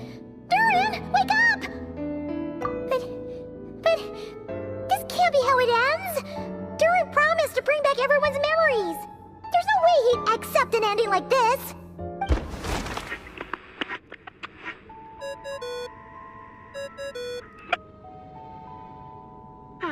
Looks like you've discovered another possible ending. Do not lose hope. You just need to keep searching, for there are possibilities that only you can bring to life.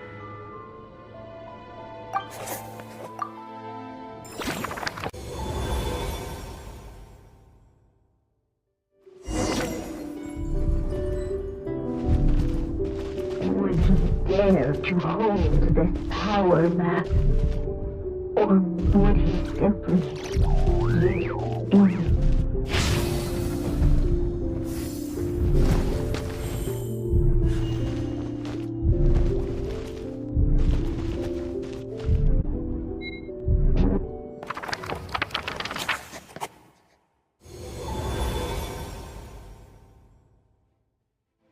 The little dragon was at an impasse, and the dark power within him surged like a tide. Unchecked, the darkness engulfed everything around it, including the little dragon's soul. The little dragon's story faded into nothingness, and in the world beyond the castle, only the evil dragon's tale endured. Is this me? And so the story ended, with the little dragon fading from sight, leaving nothing but the evil dragon's shadow in his place. Oh no! That means Durin... What do we do now?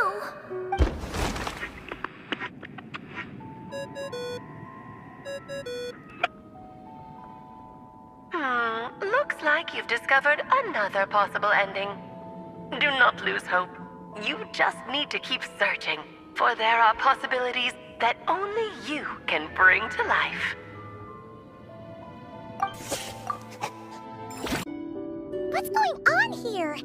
Why isn't the story letting Durin just suppress the abyssal power? It keeps getting stuck.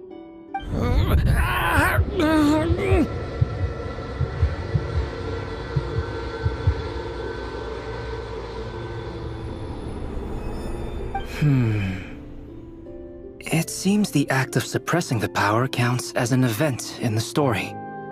In other words, we would need ink to write it in. So, what now? Did we use too much earlier? How are we supposed to write a happy ending with only this much left? But... Well, this is Durin's story. As long as he's alive and well, why should it end? If there really is such a direct correlation between the story and his fate, I may have a potential hypothesis. Durin was, and still is in essence, a storybook character, written into being by M. From the moment he was born, he has always dwelt within her story. And I suspect that has remained the case, even after his arrival in Tevat. Reviving Durin in the evil dragon's place was an act of grafting this Durin story onto the latter's fate. In essence, that is how his fate was rewritten. But there is a fundamental difference between a being's story and its fate. As Miss Barbeloth reminded us, the fate of every living being in Tevat has been woven into the fabric of time. Its most natural path, therefore, is to proceed along its given track. But Durin's story, on the other hand... As Durin's connection to this world wore thin, not only have people started to forget him, he started to lose control of the abyssal power within. In other words, his story can't continue. Because the author's ink is drying up. That's what it seems like to me. It would seem the little dragon had made a group of fine friends indeed. Save it. The question is, are you here to help him, or stand in his way?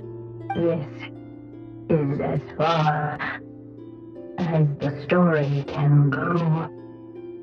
What path will you choose? I suppose the final decision is up to me. It's hard to believe I never actually left my mother's story. If that's true, I'd like to go there and see for myself. By there, I take it you mean the blank pages of the unwritten chapter ahead? But we still don't even know how Alice's magic works. If Durin belongs inside the story, then going outside of it to some unwritten part, isn't it too risky? I'm not afraid. I second that. It would seem this is one answer you need to go seize for yourself. So be it. Whatever obstacles stand in your way, we'll tear them down together.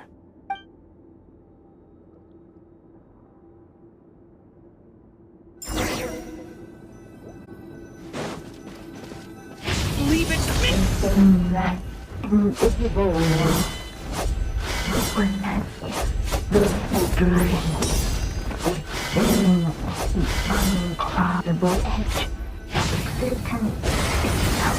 And all of a sudden it began to fracture as it struck by transcending into it. And all of a sudden it began. Gotta keep going.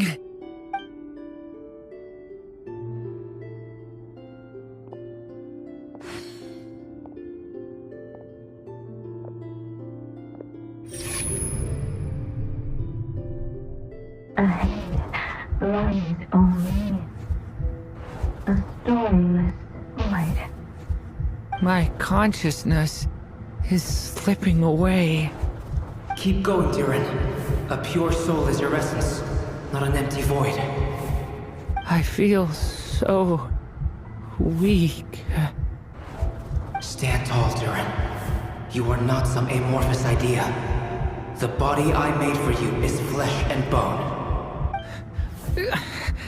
Am I truly alive? Yes, Durin, but you must keep going. You're as alive and real as I am. Feel a connection. You're not alone in this world, Durin. At the very least, you have me. I can't remember anything. Who am I? Your name is Durin, and there are many who still remember it. My name is Durin. You're taking too long. Come on, Durin, run! In this world, fate waits for no one. Wait! Where am I meant to go? What am I supposed to do? Go make your wish come true, Durin. My wish?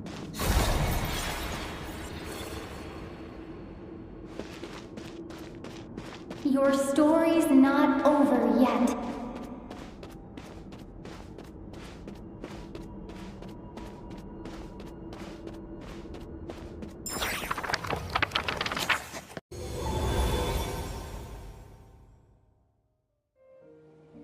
Silence, huh? Have you nothing to say about my proposal? Let me get this straight. You want to graft your story onto this unfinished thread of fate, and in doing so, not only rewrite that fate, but allow the story to live on. Quite the brilliant idea. Still, the story's survival depends entirely on whether the author keeps writing. Exactly. And the moment foretold by the prophecy is still centuries away. I see. I thought my own ignorance might be the problem. That I'd asked more of the noble science of alchemy than it could ever deliver. Or that I had failed to discern the heavenly signs and grasp the secret truth underlying the prophecy. Little did I imagine that time itself would prove to be the greatest hurdle of all. Well, my friend, this has been a most intriguing experiment. And from an academic perspective, at least, I don't think it was a bad proposal. Someday, the prophecy will come to pass. So remember, my friend, much like the stars themselves, there will always be something that transcends the test of time. Thank you, everyone. You've helped me so much already. But, Alice, I still have one final favor to ask of you. Will you lend me your magic one last time, just enough for me to keep his story alive until the prophecy is fulfilled? You mean you want me to extend your lifespan?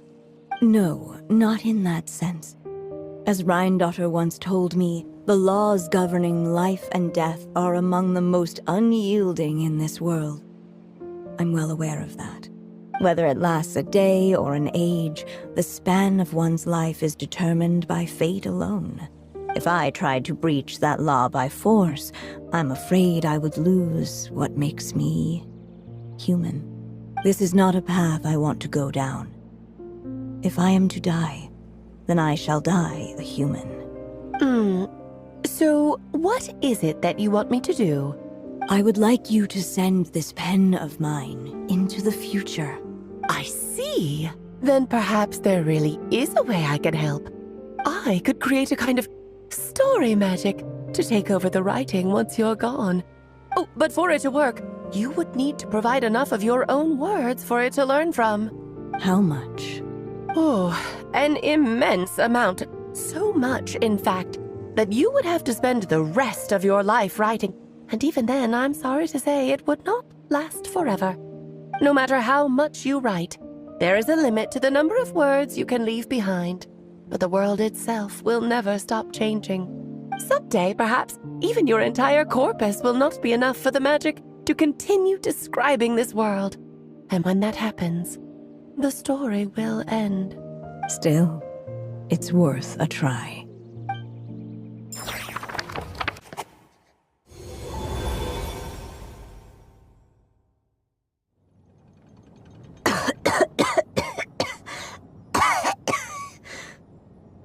Oh, my dear Anya. Even after all this time, you're still... Look at you. You should be enjoying your old age in peace and quiet, especially now that things are finally returning to normal after that terrible calamity. Once he leaves Simulanka, things will only get more complicated. If his story is to continue, there needs to be more material for the magic to draw upon. I'll just have to skip over some of the less important details. Anya, why do you insist on sending him out of the storybook world? Why must he face his fate into that? Why not just let him remain within the story? With my magic, Even fate's curse could be undone, and he could live happily ever after. I suppose. In fairy tales, all it takes is a heartfelt wish. And even a wooden puppet can turn himself into a real boy and live happily ever after. That's just how fairy tales end, isn't it? But have you ever wondered what happens to the main character after the ever after? Tell me, Alice, in your eyes, what would be a writer's greatest regret? To leave a story without an ending. Not a bad answer. It's true, many writers come to consider that their greatest regret. But I see things differently. My greatest regret is that every story I write has to come to an end in the first place. Anya. No matter how brilliantly a character shines, the moment their story ends, their potential is lost forever. For them, the story itself becomes an inescapable fate. But what if, instead, I could place my pen in their hand and let them continue the story themselves? You mean? You said it yourself. I can only leave so many words behind. Even with your magic, the idea that I could keep the story going until the prophecy comes to pass is wishful thinking at best. But I've found a way to use your magic to transform some of my finished stories into a special kind of ink. This ink is a magical medium he can use to complete the story the way he wants to. For what is storytelling but another kind of magic? And if he can experience the whole tale himself while leaving behind his own wishes and aspirations, even once he reaches the chapter where I stopped, he'll still be able to carry the story forward on his own. And so, by leaving him this ink, I can entrust him with the responsibility of writing his own story. A character with the power to write their own story. That way, he'll finally be free from the cage that is my pen. And like anyone else living in the real world, he can go on to create a life of his own. And you no longer need to worry about the constraints of my magic. What a brilliant idea, Anya. But there are still risks. First of all, once he arrives in Tevat, he'll have to rely entirely on the story you left him to maintain his connection to that world. As you gradually hand over creative control, that connection will grow weaker, and at some point, he might lose it altogether. But at the same time, he'll also have the chance to forge that connection for himself. The issue is, this method taps into too many of Tevat's core secrets. Any overt hints you try to leave will be erased in no time. In fact, it'd be hard for you to leave anything at all to guide them. We still have the story itself, though. I can use that to show them the way. It's entirely possible he burns through all your ink, never reaches the chapter you had in mind, and gets stuck, roaming the chapters of his past. But despite all that, I still believe in what this child can become. His hopes and wishes can be his ink, so he won't be trapped by mine running dry. Oh, what the writer you are, Anya. Your imagination never ceases to amaze. And you do know how much I love a happy ending. You shall have my help, my dear. Thank you, my friend. Well then, my child, do you understand what you must do? Yes, I think I do. It's my turn to keep this story alive. Then what's holding you back? What will become of you after I take up this pen? I will fade away. There will no longer be a reason for me to go on existing. My child, or your mother, I should say, passed away long ago. The voice you're hearing is nothing but a magical echo that has now fulfilled its purpose. You needn't feel so reluctant to let me go. I know my mother died long ago. It's just, when you lose your mom too soon, it's hard to tear yourself away from the stories she used to read. I guess it's a silly way of pretending she's still here, by your side. Durin. But after coming to this world and traveling it with my friends, facing all kinds of enemies together, I suddenly realized I couldn't just sit around listening to my mother's stories because I'd found a new purpose in life. Maybe this is just what growing up feels like. With all my new friends waiting, it's time I finally set aside my mother's storybook. I'm ready to grow up now, Mom. Then take this. A gift I should have given you a long time ago. You've witnessed this story from the very beginning. Made your wishes, offered your blessings, and even wrote your choices into its pages. From here on out, this pen is yours.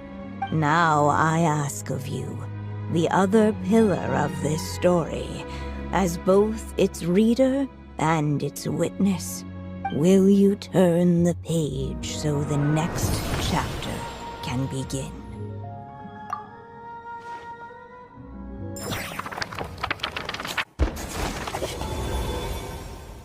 And without warning, the powers of darkness struck.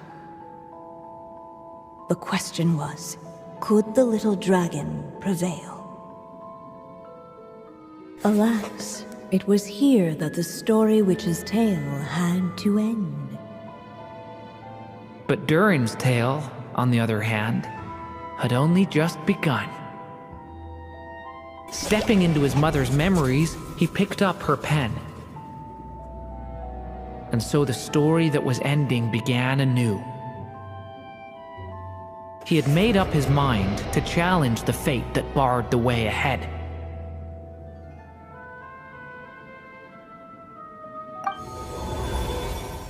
Looks like this is the final step. A chance to strike back at fate? Now that's not something that comes knocking every day.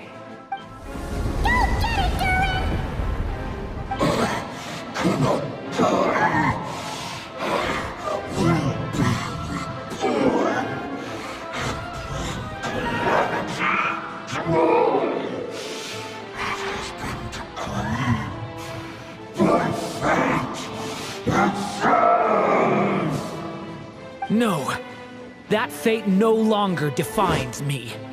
In the end, only my story shall endure.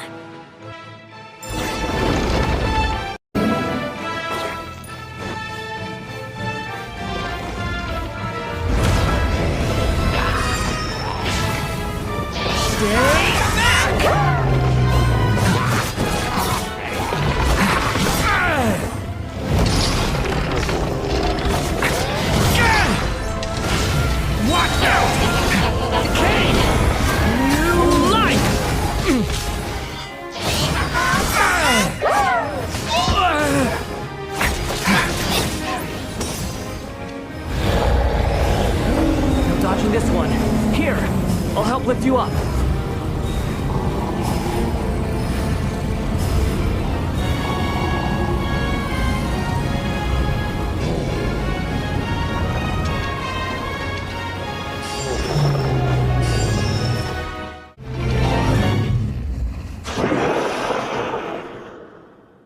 Thank you, Mom.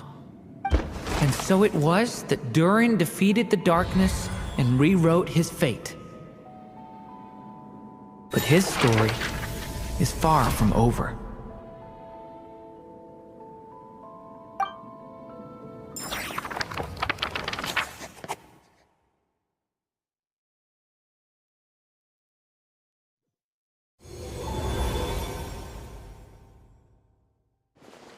Is everyone okay? We're fine, thanks. And hey, we all saw how you fought back there. That was awesome! I have to admit, I do feel like something in me has changed. I owe you all so much. Without your help, I don't know if I could have ever made it this far.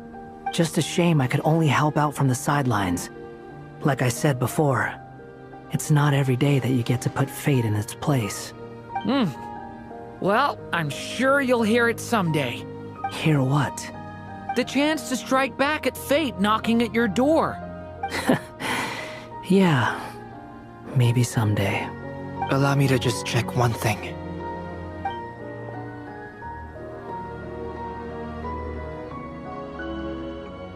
Yes. The abyssal power within you has stabilized again. And those strange symptoms you were experiencing seem to have completely disappeared. Oh, thank goodness! I wonder what it means, though. Aside from the principles of alchemy, what other law of this world governs his being? Look, it all turned out fine, so just leave it at that. Now that this one's out of danger, it's time for me to get out of here. You're leaving so soon? Well, don't humans usually throw a party after something like this? A party? Do I look like that kind of guy? Anyway, come find me again next time you're in trouble. That's what friends are for, right? In a way, though, he is right. This is Durin's moment to celebrate. Not the time for academic discussions. Hey, I don't blame you for asking. And honestly, I'd be perfectly happy to talk about it. It's just, I wouldn't even know where to start. It's all right. I'm sure we'll get a chance at some point. After all, your story's only just begun. All right then. Traveler and Paimon, we'll part ways here. Given the extraordinary nature of the things we witnessed today, I need to make sure it's all recorded properly. Okay, see ya! So, it's party time next? Huh?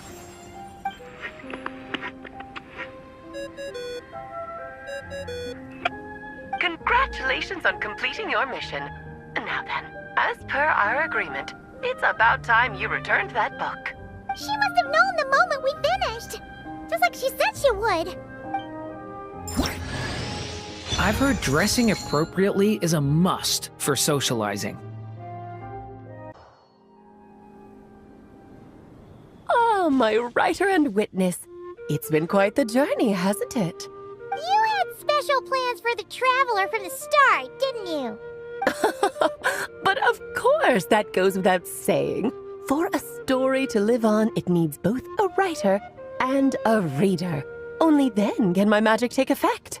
I chose the Traveler as the witness because of the special nature of who she is. It's not easy finding someone with that kind of background, you know. For a moment, I even considered taking the role myself. At least it made for an interesting story, right? Huh? What are you doing here, tone-deaf bard? With the Hexenzirkel carrying out such a risky experiment in Mondstadt, it didn't cross your minds that the Animo Archon might be slightly curious? Sorry for the trouble, Lord Barbados. Think nothing of it. I dare say the Animo Archon quite enjoyed coming along for the ride.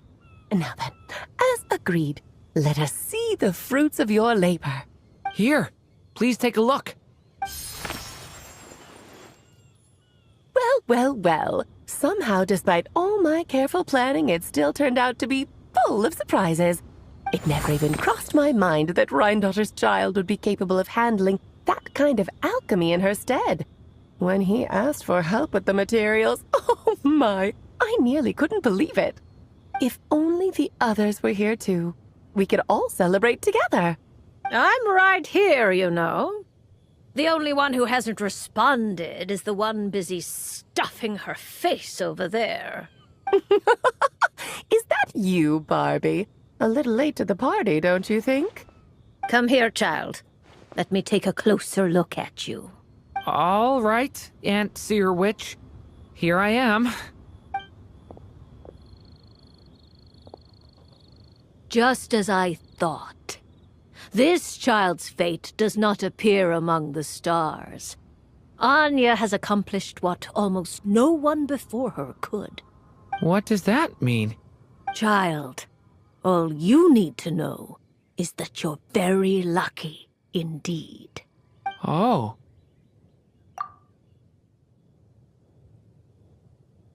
Just like how she was in the story, huh? Tell me, little Durin, what will you do next? I, for one, cannot wait to see how your story unfolds. Well, there's so much I want to do. I'm not even sure where to begin. How about settling your most recent regret?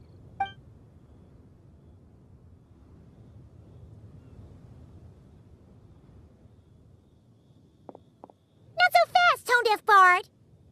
What exactly did you just tell Durin to do? To make the long overdue wish come true. Thank you once again, Alice. How much time do you have left? I believe these should be my final moments. Just enough time to say goodbye to my dearest friend. This feels like having to say our final goodbyes all over again. I don't like it. Not one bit. I don't know how to respond to that. Strange. You were always such a cheerful figure in my stories. I even dubbed you the Merry Witch, you know. Oh, please. You know full well it was your stories that first taught me what true pain and sadness felt like. Aside from saying goodbye to me, shouldn't you also leave a few words for the child?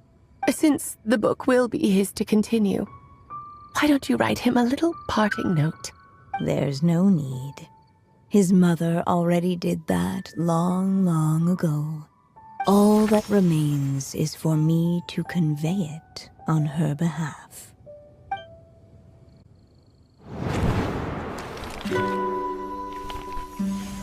My child, these may be the last words I get to leave you.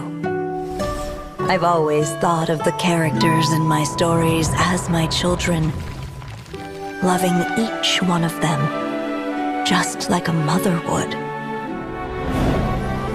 But you are the most extraordinary of them all. You alone can defy the fate of this world and write the perfect ending to my story. You, Una, shall leave these pages for a future I will not see. Still I say to you, fly, my sweet child. Just like a forest breeze yearns for the open sky, head into the unknown and seek an adventure to call your own. If you meet a dragon bright as 1,000 jewels, dance through the air together. You are not alone, for this world has accepted your place in it. Do not lose heart. You still have many wishes left to fulfill. A long tale awaits you, my love. Let songs and flowers be the ink that fills its pages. Take my pen and use it to continue your story.